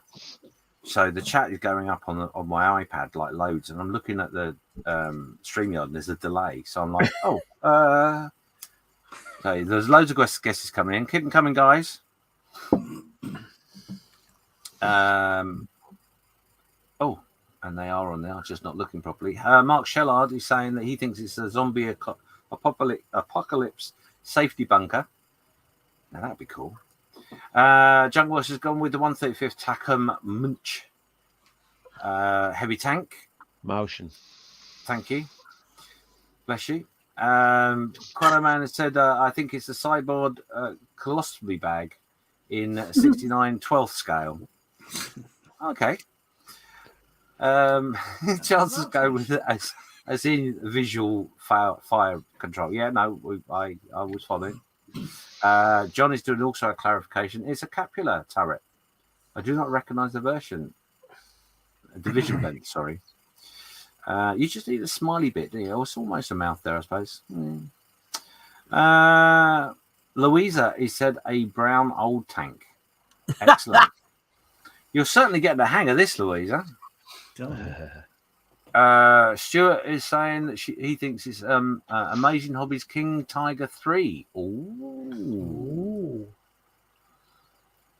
And John's just saying Vision ports I'm in. Yeah, that's okay. Don't worry, I'm dyslexic, so it doesn't make any difference what you write. I still won't read it properly. Eric is there saying Warhammer. I don't know why. Just randomly. But Eric's a bit like that, and he does walk around just shouting random things. Warhammer. Yeah. That must be the safe word. Quite a man is saying, is that his safe word? I just got that. Oh. That's what he shouts out when there's a serious episode about to happen. Warhammer. Yes. Quite a man is saying there is also a chance I have no idea, and I'm covering it up with utterly mental silly guesses. Possibly. Don't know. Anyway, so loads of guesses there. Thanks, guys. It's really cool. Never even asked us. I was just about to, and as you butted in, you can wait. I'm going to go to the man of all knowledge, the man that's guessed all of the right things all the wrong time. Al, what do you think this is? But was this not a yes no first one? No. We weren't giving that option now. I wasn't giving that option. Okay. Al, right. why be consistent? No, I don't know what it is, but yes, I'll guess. It's a 135th. Matilda from Tacom. He's getting the hang of this, isn't he? I can tell. Yeah, I think we need to cut out the yes and no bit. I think that's what confused him. Okay, so Luke. True that. Yeah. I think it is the 35th scale Tacom motion. Heavy. Oh, okay. Right, okay. Mark Shellard says that something or other, if it just show it on the screen, hurry up. If that's correct, Quano, he's probably driving a Land Rover. That's quite possible. And Harry's gone right left field with it looks like a World War I armoured car. Now, I'm saying left field, or am I just trying to deceive you? You never know. Steve, you're the man of all knowledge. What do you know? I think it's a tank. Excellent, thank you. Do you want to expand on the tank at all? Yeah, a brown tank. A brown tank. Okay, so you're going to steal your daughter's guess. Yeah, and then make her pay for the trip if you win. Got it. Yeah. That makes complete sense to me. Okay, Karl. What parents for? Yeah, absolutely. As you were so eager to answer the question, and the question being, do you have a clue? Yes or no? Okay, you've answered both. So that's good. Now we've got that out of the way. Can you tell me what you think it is? I think that this is a 135th scale, either Tacom or Italeri armoured train cart. Oh, he might have just stolen it at the last minute. No, he hasn't. This is the Tacom Type 205 with a name I can't pronounce in 135th. No such thing. That's the one, yeah. So there was a correct guess. So Junkworks, I have to tell you, there is no theme music, although I could get Luke to sing congratulations, I suppose, but no, I won't. He's not got his mankini on. Yeah, another 3 points to you. So Junkworks has stomped away in the lead. So me and Louise were right with brown tank. So yeah, that's what I was going to say. It is a very brown tank. You are right. It looks reddish brown to me.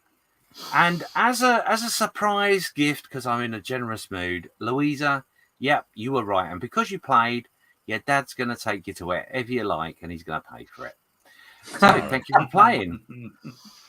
Let's just double check that I have finished all the slides I have. Okay, so now I can now take that off the screen. So now you've got about 30 seconds to tell me what you think the theme was from this evening's Guess the Sprue. Going around the studio, because I wouldn't want to miss it out because I get told off. We'll start with Karl. Do you have a clue? No. Consistent, thank you. Steve? Yes. Ooh.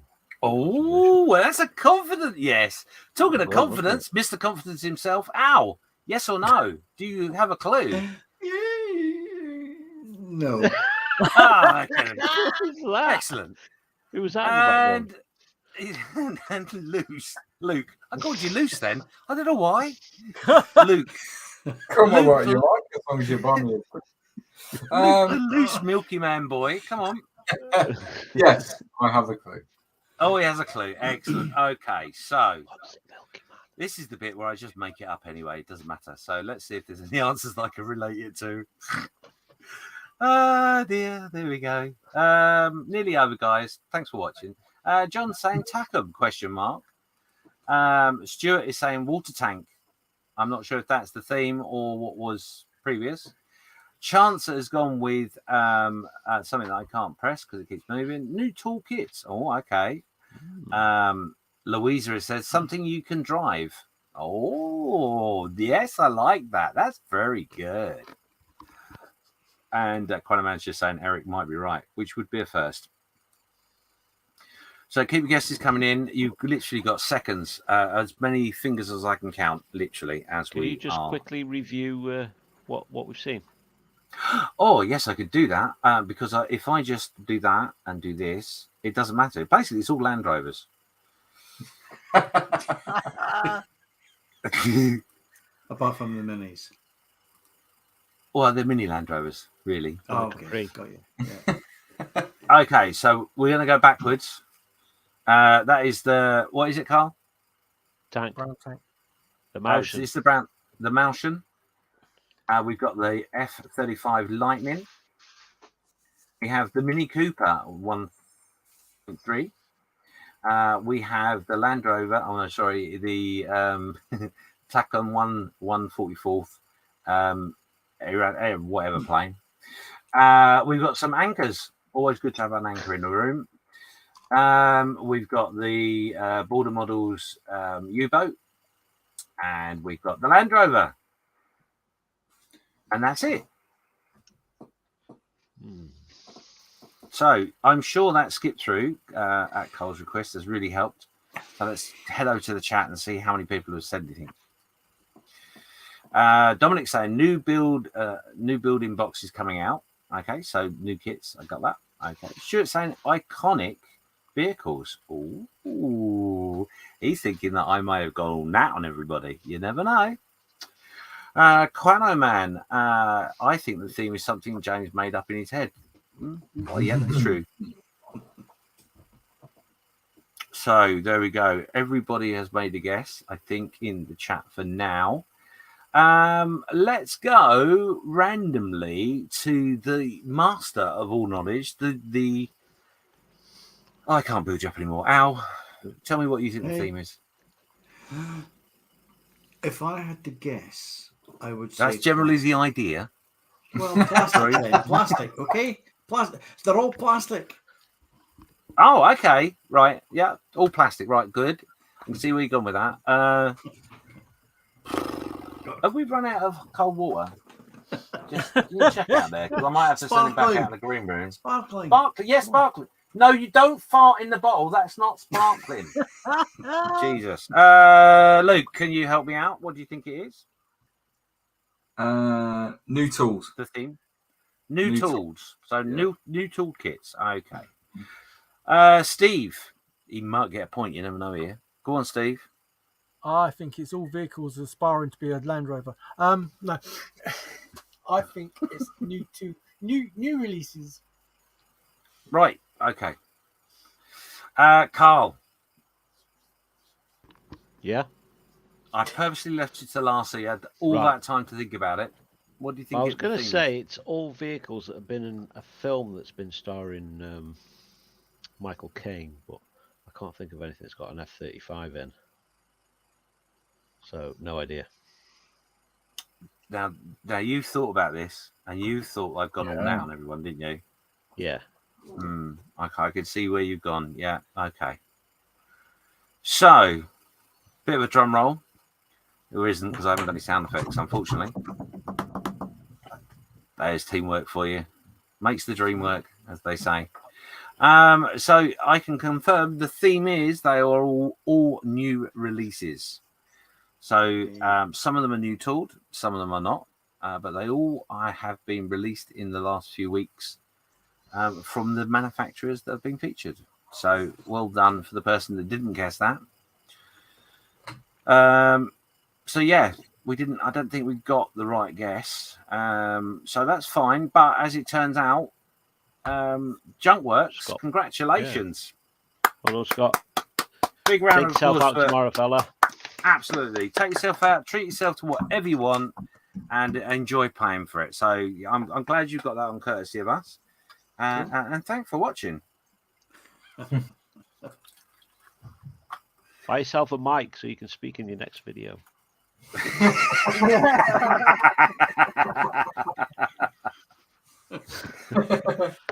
So there you go. Next week we're going to do a guess the thing, but I think I'm going to give it to Steve to do, purely because he asked. No, because next week's guest. Someone else has got one next week already.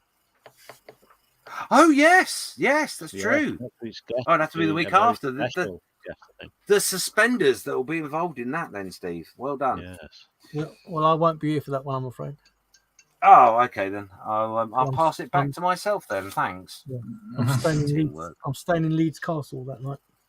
Are you? Yes. I can ask Lisa if she wants to do one for us, if you like. Oh, if you want to. Yeah, be a nice idea. Yeah, well, you know, whichever. It's not a big problem. But there you go. So coming up soon will be your work. So if you haven't already, head over to the Facebook page. Make sure you post up a picture of what's on your bench right now and what you're working on, with a little description of what it is. Because I'll be honest, we're so professional in this live broadcast that you're watching that we haven't probably not got a clue whatever it is. So please help us out and tell us what it is. And we'll have a look at your work very shortly. Cool. So there you go. So Al, you got, yeah. I was just about to say to you, funny enough, I think you've got a whole list of questions for the guests. Al, as you're an RAF person, Ish. yeah, what is your opinion of the new F-35? It's fine as long as you don't paint it in the Spanish method. That's what he's going to say. Yeah. I don't mean the kit. I mean the actual aircraft. Oh dear. They're all getting very complex, aren't they? They're trying to make unstable aircraft stable with software, and the software, as we know, tends to not work on occasions. Yeah, it's a good idea. I think we've probably gone for, or the Navy certainly have gone for the wrong version, because that's just overly complicated.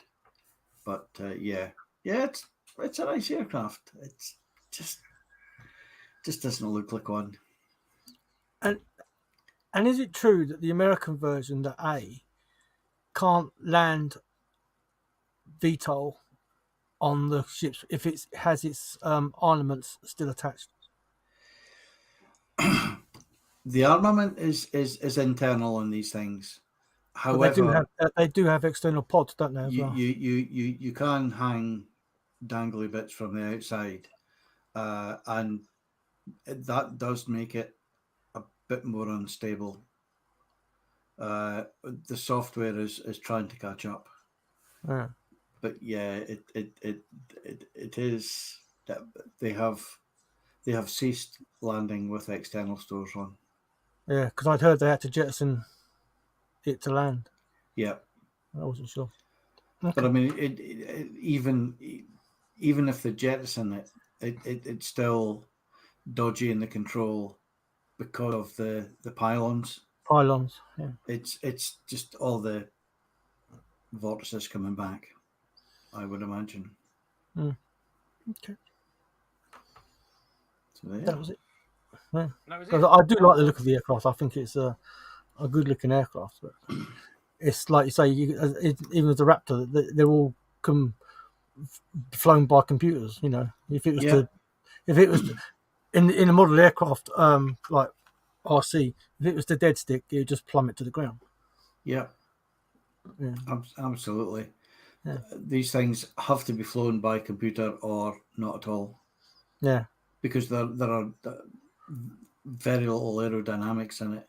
Yeah, it's constantly adjusting it, isn't it? So. Yeah, absolutely. Okay. So Stuart Bremer says, bring back the Harrier. Couldn't agree with you more. Beautiful plane. Yeah. The special guest doesn't agree. No, the Americans still fly it. Not the prettiest version, but anyway. But yeah, the Harrier was cracking aircraft. Yeah. So in the vein of asking questions, Luke, yes. I've got a question for you. Oh, okay. So this will require you casting your mind back a little bit. Mm-hmm. When you were a kid, actually. So when you went for this interview for your stardom, several interviews, James. Well, yeah, obviously. I'd try not to make it a big thing, but okay, as we built out now, with the months and months of practice that you had to put in, did Mum buy you the sheriff outfit? This is what I want to know. There is a photograph that I was trying to get hold of today for this evening. However, it is an old printed photograph rather than in a digital format. So I was trying to explain to my parents how they would scan that in and send it to me as an email file. But yes, there is a photograph. Just get the screenshot it on the phone. In a sheriff's outfit, yes. Excellent. And was there a consolation prize for coming third? No. You only got the free Milky Bars. It was a Mars bar. That's why I'm in the army, because my dreams were shattered. So, in this process of months, in this process of months of practicing, etc., did you bulk out at all on the product, or were you forbidden to eat the product? No, they wanted a certain aesthetic, so you had to portray that chocolate was healthy, I guess. Well, I've got to be honest with you, mate. I've looked back through the adverts, as you know, on the YouTube, because we were going to use it and as an intro for you, but we couldn't. However, I think you were robbed. I got to be honest. Well, I could agree more, James, if I'm honest. No, I think you were. I think you were completely robbed, because every child in every advert, going back from when they first started to the most present ones, they're all ugly as shit. So I don't know why you didn't get it. It's a fair point. It is. It is. But not being horrible to you, well, I am. But while the highlight is on you, have you got any news you want to break out at all? Any news? Yeah, I do something believe going some on you've got a pimp. You want a pimpage? Oh, I see. You lost me for a second. No, not that channel. No, not that channel. The different viewers. Don't go. Oh, yeah. You know what I'm talking about. Yeah. So, as a what should we call it? A coming together of minds, we'll call it. So, Black Rifle Model Works is my YouTube channel. It's here. But what we have done in the last sort of 8 days is we've set up a Facebook group that is called Black Rifle Model Works Community Group. And the idea being that people from all genres, all areas of the hobby, have a place where they can share their work in progress, share their knowledge, expertise, and all that stuff in a way that is a friendly place to be, regardless of your genre, regardless of other groups that you may be part of. It's not in competition with anyone. It's just one place where everyone can come together. And so far, touch wood, it's going really well. There's over 200 members now and some fantastic people on there, some fantastic work being shared. And it will progress, hopefully, into a monthly live stream and some group builds over the next 12 months or so. So, yeah, that's what we're doing. But it isn't me. It isn't just me that's part of that. There's a group of us that have come together. And I'll take this opportunity to thank you three here from the Saturday Night Creche, because this isn't something that we thought about last weekend and did it. It's been something we've been thinking about for a while, but we went to some prominent people in the hobby and the social media world and asked advice on how we should be doing stuff and how things work. And all three of you have contributed to that. And yeah, we can't thank you enough, because it's been valid advice and valid guidance in what we're trying to do. So thank you. So yes, just to clarify, you went to prominent people within that run groups and all that sort of thing. They didn't answer, and you came to us. Is that yeah, they said no, so we came to you. Yeah. Excellent. Okay. Yeah, absolutely. I got all my spoilings right today as well. Is there anything else you want to pimp while the camera's on you? Myself. No. So what we've also got is we've set up a Hangout group that anyone that's part of the group can request the link. anyone can join that. Anyone, can start the Hangout. It's open to everyone. The link's not public, so message one of the admins or the moderators and you'll get the link to that, which is a place to essentially do this, but we're not live, and just hang out with like-minded people. And I think that's it, isn't it, James? Or are you thinking of something else? I believe there's there something. was something you posted up. Something else. Yeah, there was something you posted up quite recently on that page. End of the month. Al, do you want to jump in and help him? Because okay. There's a lot going on. Go on, Al. Go on, Al. You know. I have a clue. Just tell me what to do. I'm trying. No, so well rehearsed. Friday, the 26th of August, which is a little bit sooner than we envisaged, but we want to try and maintain the momentum of the group and everything else. So we will be doing a live stream at 9:00 UK time. And as it says on the screen there, we're just going to go through the group sort of community news, because that's our ethos. We want to create a community. There'll be a giveaway, a prize giveaway. People are able to post on the group if they want us to showcase their work and show that live. And we'll also go through some new kit releases, what's about that people are interested in across all genres. So that will be the last Friday of every month. That's the plan. It won't be a weekly thing. It will be a monthly stream. You will see some familiar faces on there that perhaps you haven't seen for a while, but there will be some familiar faces on there. So all good. Thank you. Looking forward to it. No, looking forward to it. It's going to be a bit of a ride, but it's going to be a fun ride.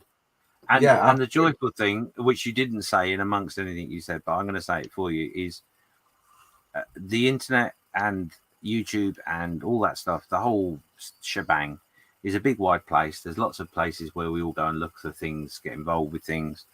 And what Luke's trying to pull together is similar to what we do here on the Creche. And that was our vision to start with when we started this up, which was to pull groups together. So different communities coming together for a bit of a laugh and a giggle, and talk about a subject that we all love. So, the link is there, which I will just put up on the screen. Go over and support Luke and the gang.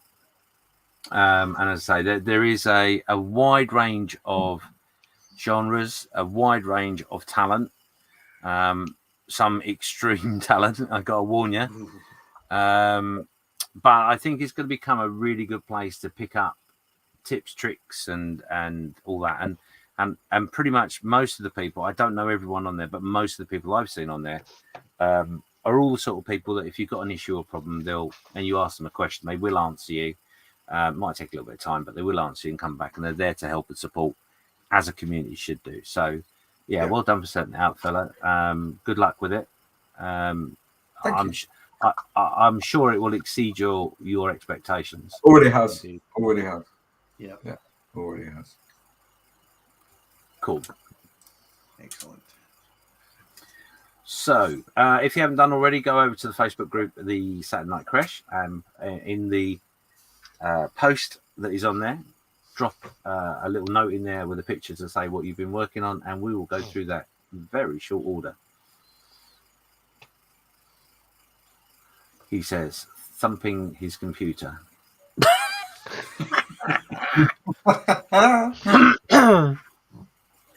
When I said quickly, I meant quickly. Oh, honestly.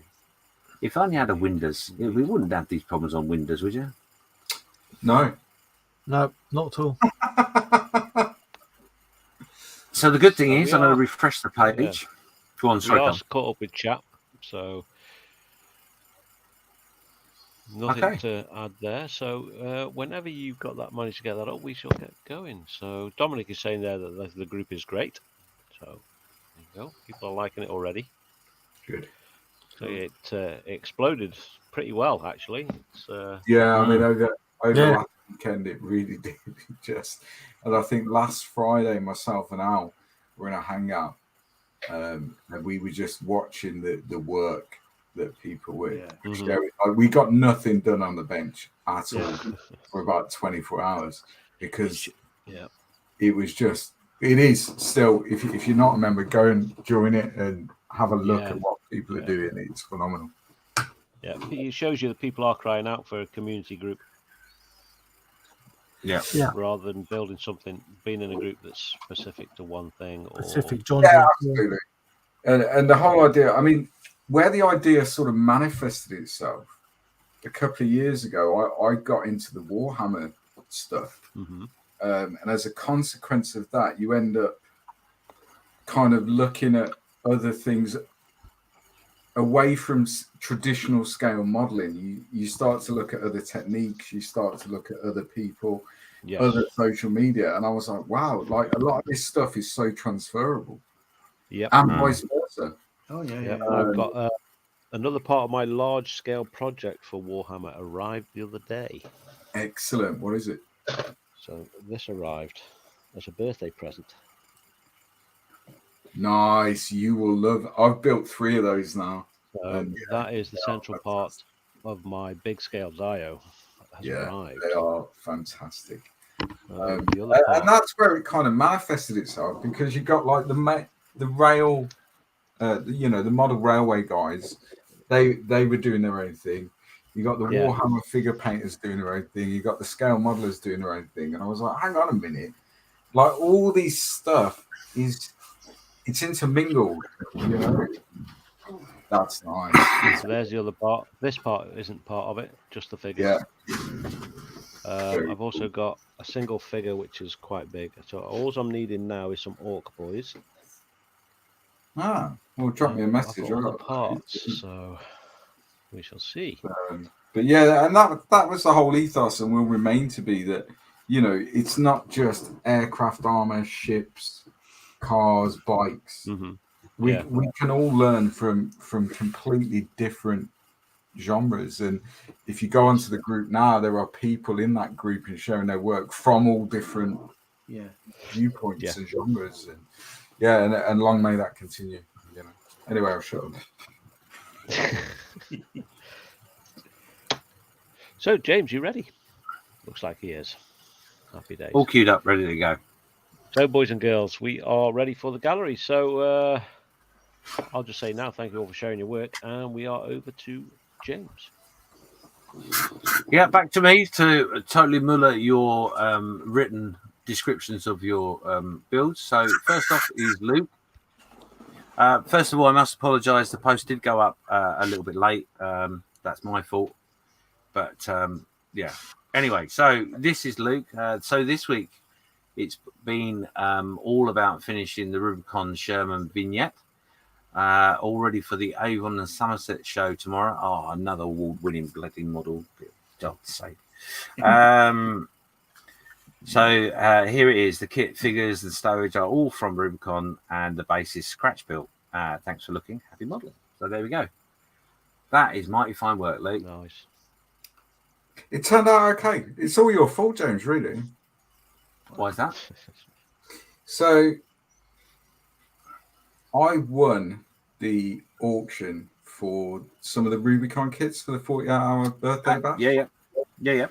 And I built, the first one I built was the German cargo truck field ambulance.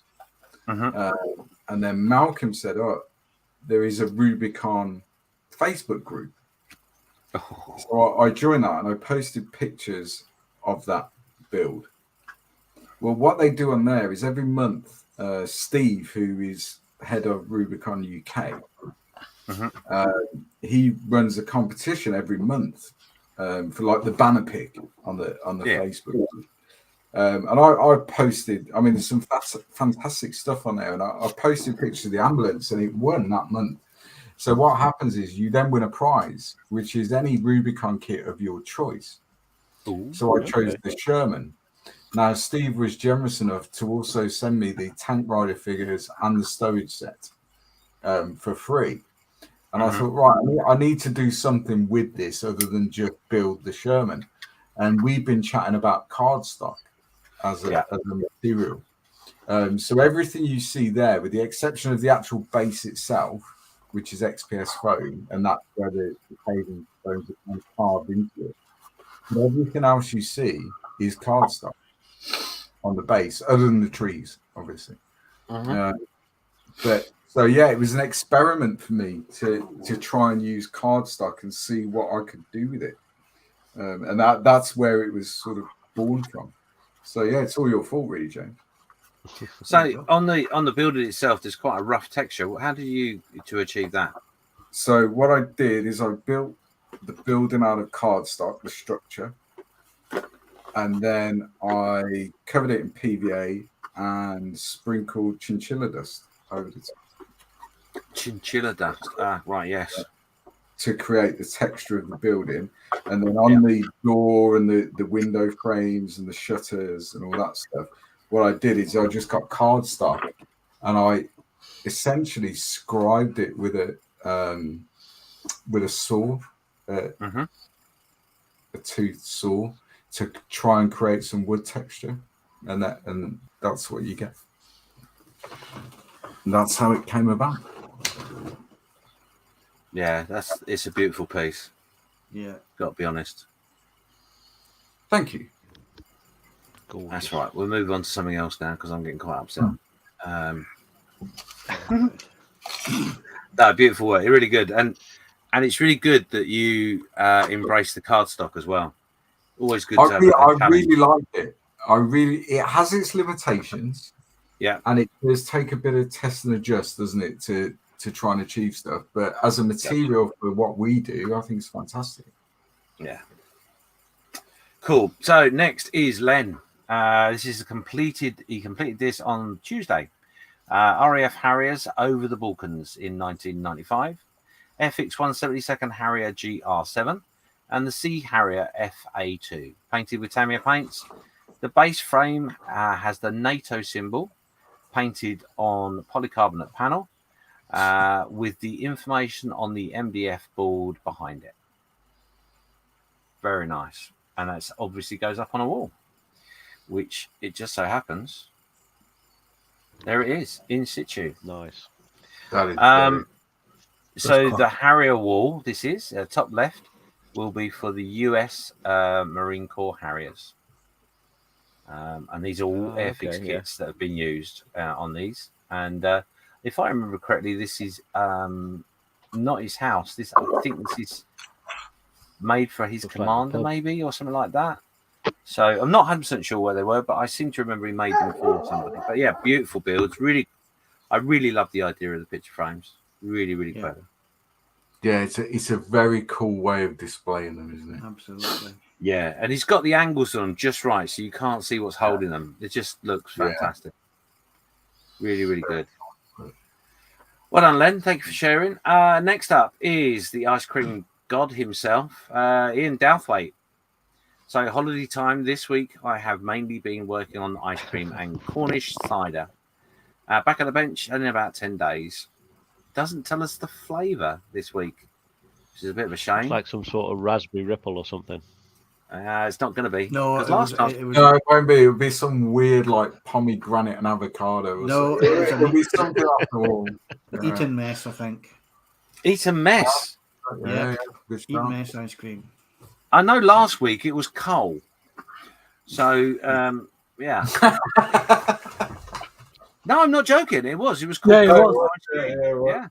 Yeah, it was black ice cream which had popping candy in it to make it. Yeah.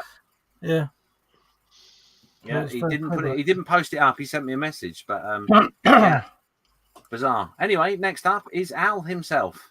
I've already got 1.5 tanks under my belt, one complete and the other abandoned. So I thought I would be a good idea to do another, and chose the RFM 135th Abrams Tusk 2. First set of tracks wrong. Second set of tracks wrong.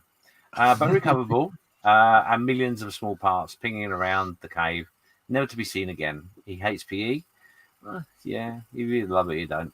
But he'll get something done soon. So yes, he's working on that, and that is his desk. So a bit of a mess. You better be there, Al. There is, yeah. he'll knock it out of the park. It's it's all fake, really. He's such a good modeler. You just won't realise. Next up is Len again. Oh, Len's back.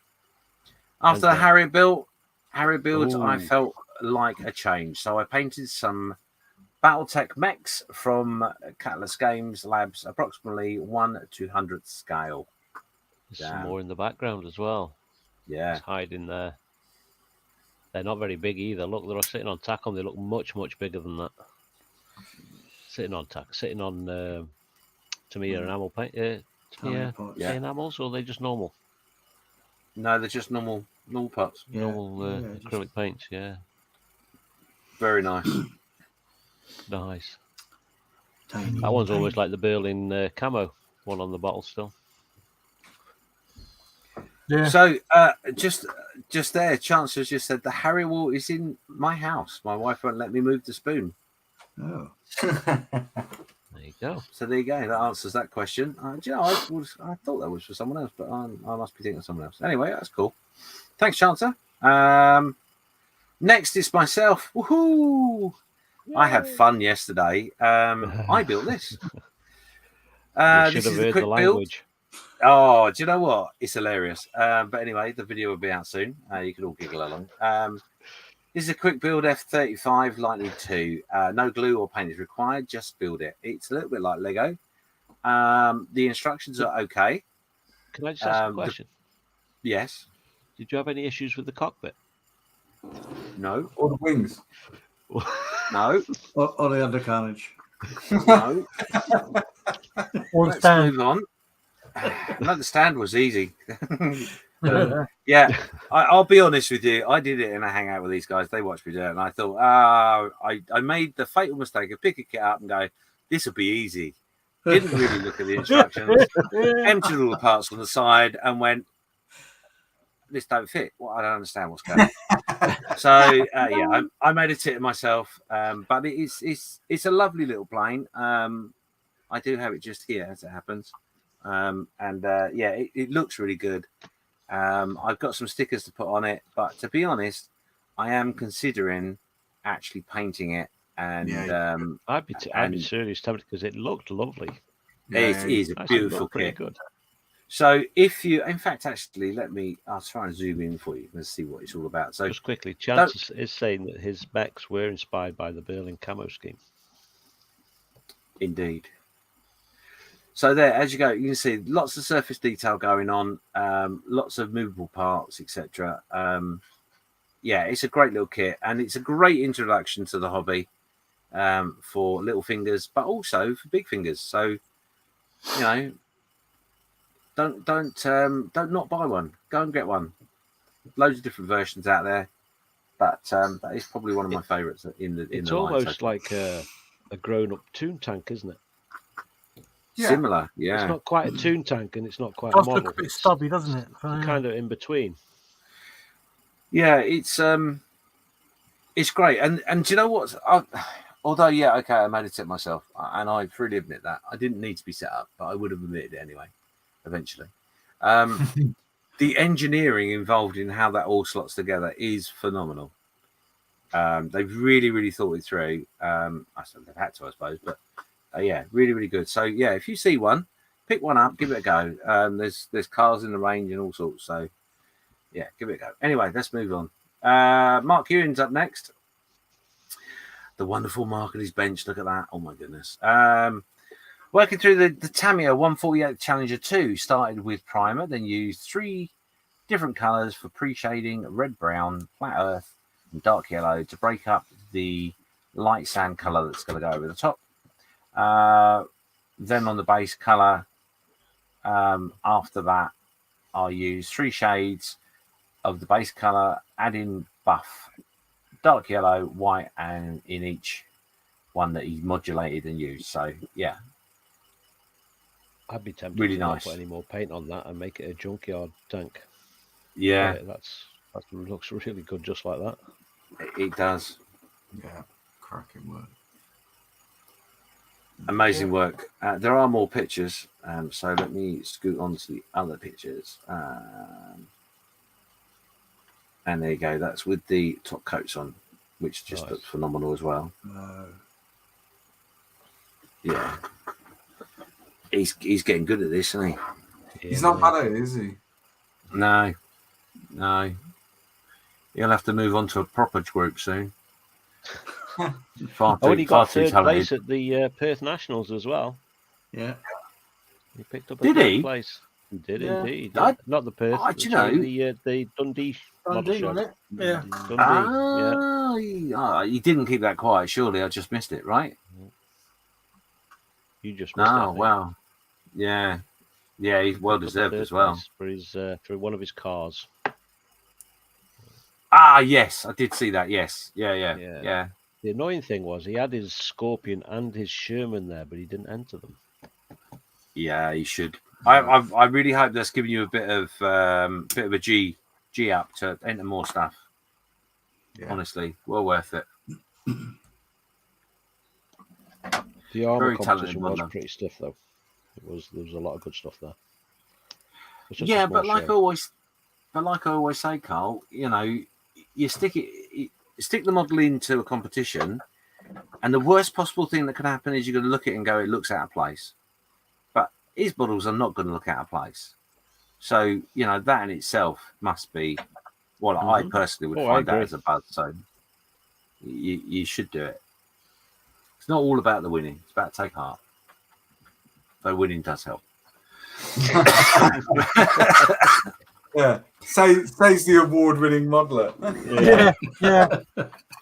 Hey, look, let's be honest. I had to enter a competition and not win anything first. You know, it wasn't a straight off the bat thing. So you know, it's well worth it. You learn an awful lot. I got to be honest. If you take the model with the idea that you're not going to win nothing, put it in there. If it doesn't look out of place, you're a winner already.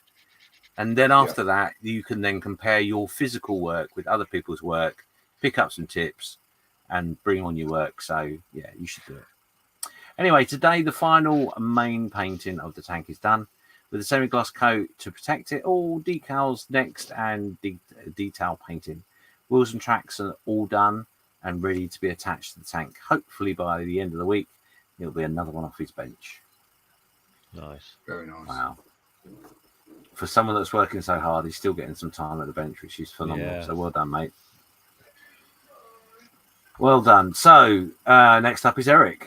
Not much going on at the bench at the moment due to a new family member. And there you go. That answers your question. There we go.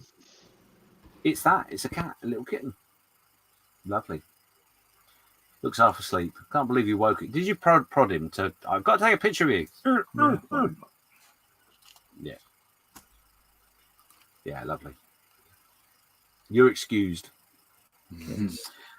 Next up is Richard Copeland with a Finnish 112 Kawasaki Zephyr using Tamiya X1 paint.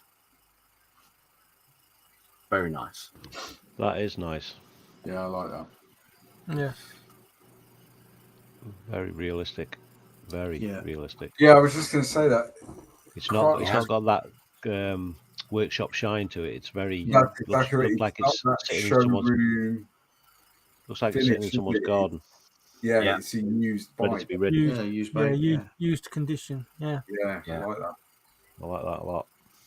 Yeah, very nice. Oh, Poppy. Anyway. Next up is Stuart Bremer. Just finished the Revell 132nd T1 Hawk in Boscombe down Raspberry Ripple scheme. Built out of the box, painted using Tamiya and MRP paints. Very nice kit. It does look nice. Very nice. No bleed on that red line either. Look at that. Lovely. Git. Utter git. That's not an easy thing to do. Actually, do you know what? Let's zoom in. Let's double check that. Utter git. Yeah. Very nice. Very nice, Stuart. Really, really, really nice. Very clean lines there. Excellent work. You will have to sit on the naughty step. No, I'm joking. It's beautiful. Dominic's up next. This is the Italia scale 1/24. Delta with decals are now ready. Window silts and in. So window sills and in it now. One thing to finish is the inside of the car. I'll be working that over the weekend. Thanks for looking, and have a nice weekend modelling. Lovely. Very iconic car. Very nice. Yeah. Well done. Well done indeed. It's not cars are not my thing, but I can admire them. They do look nice, and that certainly does. Well done, Dominic. Scott Sutherland up next. This is a very mucky Macabre. I'm trying to get finished for the Orkney a model show next month. Yeah, that's really nice. I do like the look of this kit. I think it looks it's very different. Yeah, he's a bit of a master of the weathering. He is, yeah. It's an ugly tank, though, isn't it? Do you think? Oh, I think it's beautiful. No, I mean, I'm not talking about the model. I mean, just generally the tank itself. Oh, just Scott. No, I think the Macabre is. Yeah, I think it's I personally think it's one of the best main battle tanks. As in looking, it looks aggressive. Mean. Yeah. But I've got a thing for his radial armor. I think they all look. Yes. You know, they look very purposeful, but they also retain some sort of finesse. Whereas Russian armor looks purposeful, but it looks quite agricultural in its nature. Whereas his radial armor retains a bit of finesse. I like it. I like the Macabre. Look at the weathering on that. Yeah. And this is on his purpose-built stand as well. Yes. Then there's a video out there now, so go and watch it. Oh, has he done it there? Did you? Oh, I'm gonna have to watch. Doesn't talk in it though. Does he not? No, just shows you how it's built. He's a man of few words. And just to prove that Malcolm is wrong, you do paint the underside of a tank. There you are. I almost made a post shows your bottom. You chose your bottoms. I don't know, I'll leave it. Oh dear! You know what? If we get Malcolm back, maybe we should do that.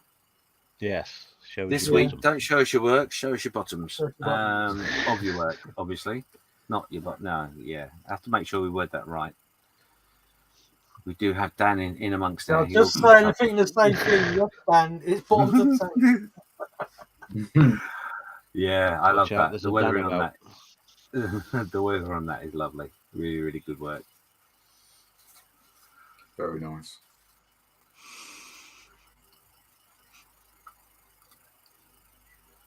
One day I'll be able to see it in person. One day. Oh, look at that. Maybe next year we should all go up to Orkney for the Orkney Model Show. That's a good idea. I need to take several weeks though, because I'd have to visit quite a few establishments.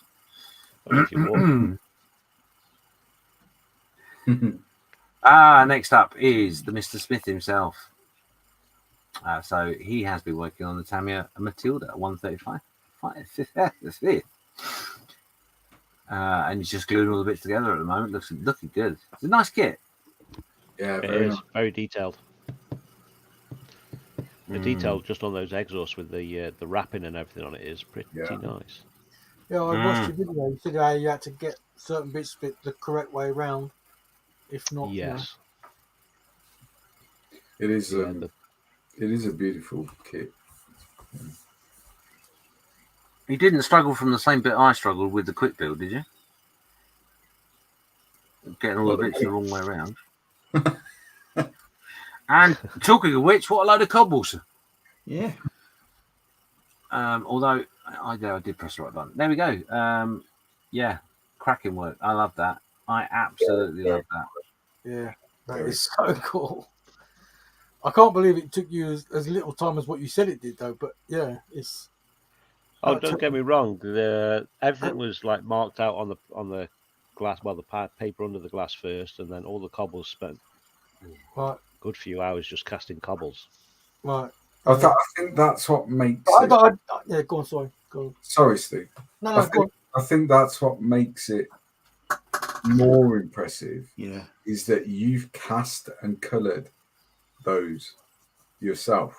Yeah. And, you know, that is literally a scratch built base that started as a bag of plaster of Paris, and now look at it. Yeah. Yeah, cracking. I really love that. Even though that manhole Yeah, covers. I'd forgotten that you'd actually cast them, but I was thinking about the actual time consuming of just placing the cobbles. Yeah, it's pretty quick. To do that in the time that you actually did it, that would take me days to do. You know. That's the thing, isn't it? You remember that when I did the I cut all the bits out of cork and did the cobbled street. It feels like, oh my god, this is going to take me forever. Why did I ever choose to do this? But once you get a rhythm, it's really quick.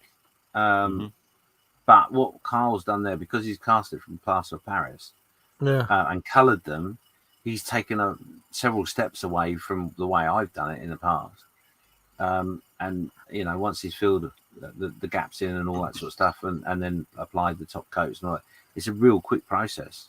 So yeah, I haven't got to paint each one. Really. I've just got to pretty much fill it with ballast. Yeah. Put some PVA glue on it to set it in place, and then just a couple of washes over the top to dull down the colour. Yeah. It's done.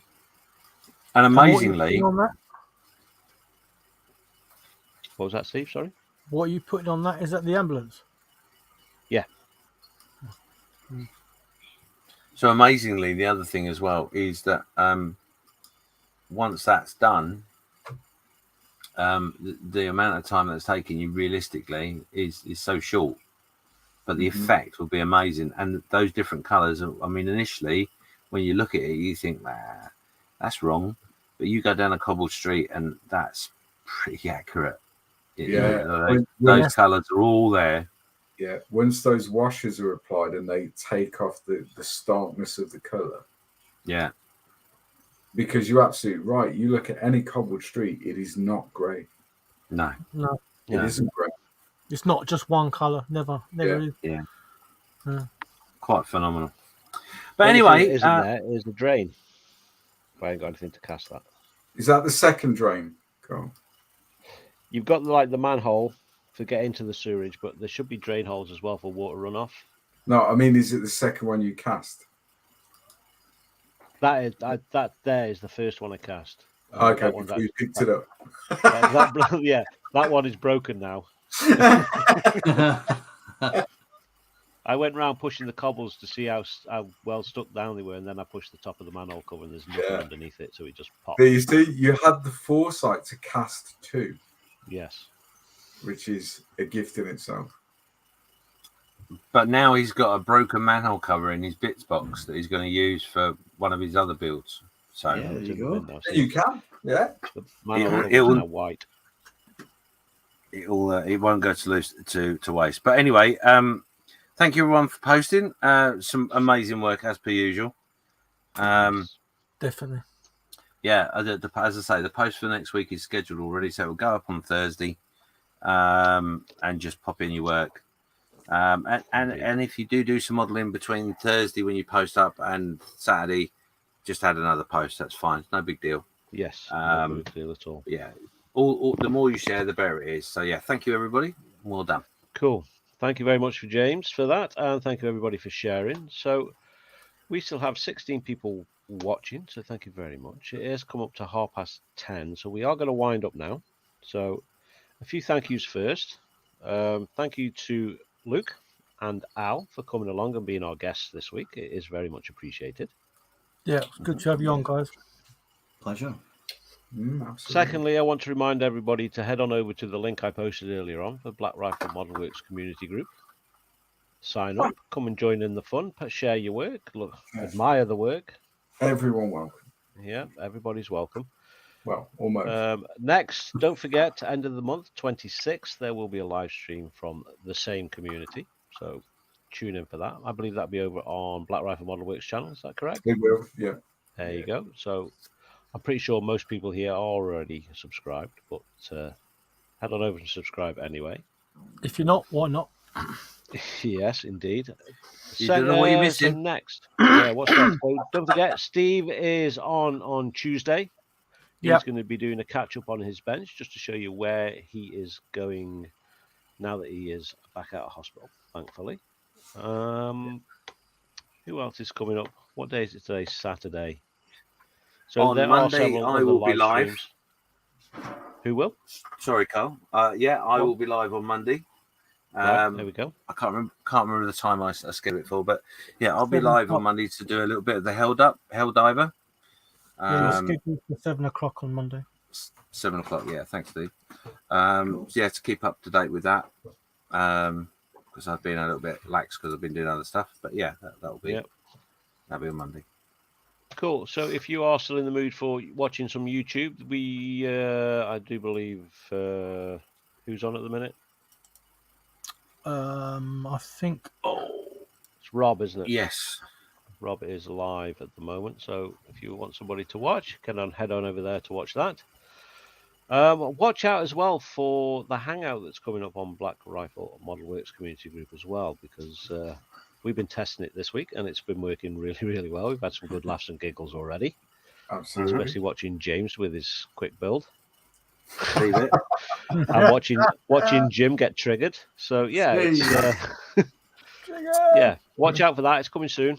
Shouldn't be too much longer, it's out. If anyone wants the link, if they message either a mod or an admin or whatever on the group, then they can have that link and it's open to everyone. So So there we go. just be aware with the just be aware with the Hangouts. Then obviously common sense applies. It's quite loosey goosey, but we're not there to trigger people apart from Jim on a regular basis or pick on people. So yeah, it's all about community. It's all about having a bit of a laugh, a bit of a joke. Yeah. It's adult rated, I think would be correct to say. Because the content in there could be adult at any one point. You never know, especially if I'm doing a quick build. So yeah. Cool. Yeah. So there's Mike Mountain. Great stream, guys. Thank you, Mike. I have messaged you, the man himself. I messaged you earlier on, so have a look for that message, Mike. Just checking in with you, fella. Make sure you're okay. So, let us know. Good to see you for a while. It's good to see you out and about. So, indeed. So that is us pretty much done. Hopefully next week we are going to have the hairy bear from the US with us as well. So he should be back soon. Yes. He's not been well for a few weeks. So look out for Chris. He should be back with us next week. And of course, we will have another special guest. That special guest is a bit of a clue here. That special guest is going to be doing Guess the Thing or Guess the Kit. Or Guess Something. It could be. Guess a very random thing. Yeah. We're not going to tell you. We'll try and get some interesting facts about that person as well, so we can give you some more clues. But yeah, just to say, it's not who you think it is. Oh, and there's another one. Tim's desk, London. There's another special. Hello, Tim. Nice. How you doing, buddy?